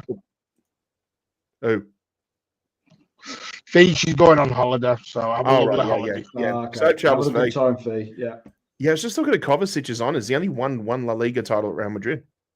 Dash, you can't say that. The Dash, my other half might be watching this. Yeah. Oh, Jesus. Dash. I think though Real Madrid were never consistent enough in the league anyway. It was always a Champions League for Real Madrid, isn't it? So exactly that doesn't surprise me in some respects.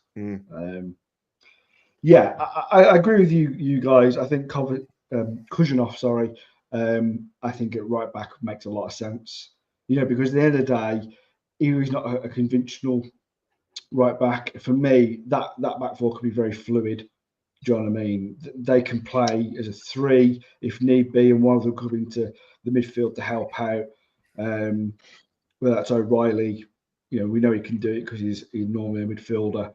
And Guardiola, obviously, you know, the amount of times that he can spread himself to be even a striker at times for this team. I think it's so brilliant that we've got players like this that can do a job that are so utility players. So yeah, I would want to see it. As you said, Martin, Nunes, I don't think he's done a bad job as a lot of people feel he has. I think we all can agree that he's not a right back. We all agree with Pep about this, that he's not, and I hate to say it because I don't like really bringing a lot of players down to play for our club, no matter what we feel about them at times, but he isn't good enough to be playing in midfield for Manchester City. You know, he's done the best job he can do at right back. Yeah, he's done the best that he can at right back, but in all honesty, for him, he needs to move on, and I think for City, they need to move on and force that position in the summer. I think we can all see that. Yeah, I mean, I'm looking forward. I mean, here's a better question I want to ask everyone: is anyone bothered about the performance on Saturday, or is it about results? Because I've seen a lot of people like, Only if we drop yeah, points. but yeah, I'm a bit, because I've seen a lot of people like suddenly performances are taking over results. Mm. It's never been like that at the end of any season. Yeah, and I don't, because I go back like Get last over the line, season win at all costs. Yeah. yeah, when we had to win, when we had to get that 9-game winning run to win the league, it was we would take 9 scrappy 1-0s, get over the line, lift the title. Worst case, you go, yeah, we were poor, but we got the job done. Yeah. And in my mind, I'm viewing this top 5 race like a small title race because there's a goal at the end. And if City win their remaining 7 games, they'll likely get in the top 5. Yeah. So surely people will take really boring, crappy games for the next 7 games, get just Champions League sorted, and then we can sort out the performance at the start, in the summer, etc. I just think it's the wrong time to be focusing on trying to play sexy football. Yeah, no, I agree with you, Martin. No, I think at this point in the career, at this point, at the end of the day, we've always said, even when we're at our best, it's about the results. When it's this close, even when we've been in the title race and we've had Liverpool nipping at our heels, we've always said it doesn't matter about the performance. We just need to get the results. We need those 3 points.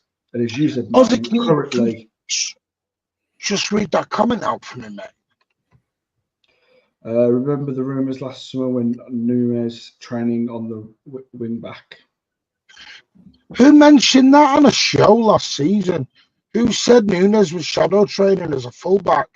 And I got absolutely hung, drawn, and quartered on a show about this. Do you remember? I can't remember. Can you, Pat? No, because I mean, I just take, I take absolute bastards. I take your words with a pinch of salt because you're always outside the CFA. So yeah, exactly. Taking notes. Thank you, Dash, that you remembered that comment that I made a year ago. Thank you so much. It's very nice. Please don't give him a bigger head than he's already got. Jesus. It won't fit in the caravan, Jack. He'll be upset. Yeah, you'll have to look at the BBC radio show that he did a few weeks back to see how big his head is. All right. Do me dirty like that.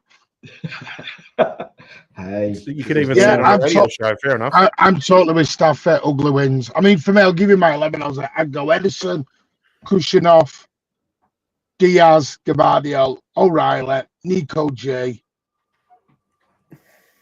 Bernardo, Foden, Doku on the right, no, I'm going to go Oscar Bob on the right. This is what I want, by the way. Oscar Bob on the right, Savinio on the left, Mamush up top. Or Doku, whichever one he wants to do. But I've got Savinio on the left. Pat, do you want to, have you got a starting 11 in mind? I'd tweak that a little bit and have Rico, as I mentioned before, I'd have Rico instead of Kushnov and I'd have Oscar Bob instead of Savinio on the right. Okay. I'm leaning a little bit more, I can't believe I'm going to say this in some respects, but I'm leaning a little bit more Martin's way. This is scary. Too many people are agreeing with me tonight. What's going on? I know. I didn't think I'd do it. I just it's feel easy when you're off camera. Yeah, definitely. I think with Rico, I just feel that he hasn't had any sort of run lately. That's my, because Pat normally I would agree with you, but if he was having a bit of a run, but because he's been quite cold of late, I know he's coming off the bench, but I feel to start, I'm not so sure about. I would prefer Martin's lineup at the back, especially. The midfield for me is definitely Nico. I partly want to see Gundo in the respects of I know the United game was not a good game for him, but next to Nico, I feel like he can still do a job, and I think possibly having him there is a bit more stable because I just think Bernardo's been absolutely awful this season. It's so difficult with that midfield. I definitely bring Foden back because as much as that I know he's struggling, but he can still create something, and I still have a lot more. I'm just not on the train of he's a bad player. He's just having a bad patch. He's had a bad season, but he can still do a job, and I still think he's got so much to give, whether it's this season or going into next. So I wouldn't drop him. And then again, the front three, I'm with you guys. I think whether it's Doku, whether it's Bob, both are good. Would be good to see in some respects. Savio definitely, and obviously Mamouche up front. So. Yeah. I mean, I'll tell you what, I'll tweet mine. I'm going to start Doku and I'll give Bob the last 30 minutes. Fair enough. And do we feel, because we've also I was just going to say, we've all said that this would be, not a high scoring game. We don't really care if it's the result. So no one's predicting a high scoring game. No one's seeing anything silly, a 5-0 or 5-1, 4-1. Are we seeing... I've got 3-1. Yeah, 3-1's okay. Is that too high scoring, that one? I was there. Do you want me to go boring 1-0? No, I think if the way I look at Andrew's gone 4-0. Well, the thing for me is Gahey not being in that back four. I think that's where they may struggle, and where could concede the goal. Unlike, I think if he was there, I would be looking more at a 2-1. But I think you guys could be right. I think I just hope the squad comes out and plays a bit angry, like they're frustrated with the way that they played at Old Trafford. Yeah, definitely, Pat. I want to see them play like they got the bit between their teeth a bit. They're at home. This is the difference. We're at home this time, so exactly. We've got to take the game. Yeah. We've got and we've got Everton next. Then you're looking at other stuff. It's do you know what I don't want to do is, because the scary thing is Rodri's trying to get back for this season. Yeah, and I mean back. I don't mean training. There's talk. There's rumours of him playing before the end in some capacity, like say the FA Cup final job. Now I don't want to do that. I don't want to put that pressure onto him. I want to just get the job done. I don't want to see Rodri till minimum Club World Cup. Yeah, no, I agree, Martin. And even then, I don't want him playing more than 60 minutes. Yeah, definitely. I just think because he has been, we've seen what's happened with the season, him not being here. I still don't think, even if he'd been here this season, I don't think it would have been such a drop off. But I still think there would have been a drop off, if I'm honest. But oh yeah. So it's not listen. It's not Rodri. I think it's too much of it. It's an easy thing to say. It's just Rodri. Yeah, and I understand even on Rodri feeling like, and let's be fair, from everything we've seen of him training and everything like that, he looks like he's getting back to being fully fit. But that's regardless. He needs to have that time to recoup and be ready for next season ultimately, and be ready to go. I don't want him coming back and then suddenly it gets a tweak and all of a sudden, it's a few more months out at the beginning of the season, and then we're all just like, here we go again. And then you definitely need to go and make sure you get a midfielder again then. Yeah. So by the way, can I just say, Julie, I hope everything was all right at the hospital. Can I just remind everyone, sorry, Ozzy, Foggy did announce the amazing news last night that he did get the all clear. So I just want to reiterate, big up to Foggy on that amazing news. Thoughts and everything with your family, mate. Really good news. And big up for your Foggy. Cheers, mate. Yeah, definitely, mate. Look after yourself, mate. And and also, there's a few people I want to mention. I won't go into them, but Adrian, he knows who he is. I hope you and your family are all right, mate. I hope Michael Fina, who I know has been off the channel for a bit, but he's going through some personal issues with his family. Thoughts, we miss you, mate, and we're thinking of you. And anybody else who's suffering, our DMs are always open, whether it's on Instagram, Twitter, or on here, email, you can always open up to us and we'll always come back to you. May not be like within 10 minutes, but we will come back to you. Yeah. Anyway, on that, gentlemen, I think we'll call it a night. Thank you to everyone who's tuned in, and really appreciate all the messages, all the super chats and everything. It's always fantastic to have you all on, and your comments as well. Been brilliant as always. By the way, sorry to jump in. W's in the chat for Ozza. No, put W's in the chat for Ozza. They're doing a really good hosting job tonight. W's in the chat for Ozzy, everyone. Come on. Show Ozzy a lot of love, because it's not easy doing this hosting stuff. Trust me, it's not. Just trying to control 5 adults who act like children. It's not an easy job, and he's done an amazing job. And Ozzy didn't want to do hosting at first. He was scared as hell. Didn't want to touch it, didn't want to know it. And he's absolutely smashing it out of the park week in, week out. So big up to him. Yeah, for really doing well. And Pat, it's nice to see you on a Thursday night as well. Yes, good to be back. I know, I just had a very, very unfavourable draw with work schedules and that. But yeah, should be back for the next few. So yeah, well, what we're doing is we're swapping Pat out for Rich now on milk cartons. Rich is now going on a milk carton. He's not bothered. He's on holiday. He's over just absolutely carb loading in Italy right now. He really is. Some of his pictures, he looks like he's having a whale of a time. So, no, Rich, if you're watching or you rewatch, really hope you're having a good time, mate, and we'll see you soon, I'm sure. Yeah, so on those notes, thank you everyone who's put a W or said something really kind about me, and Martin, of course, for saying his kind words. It is appreciated.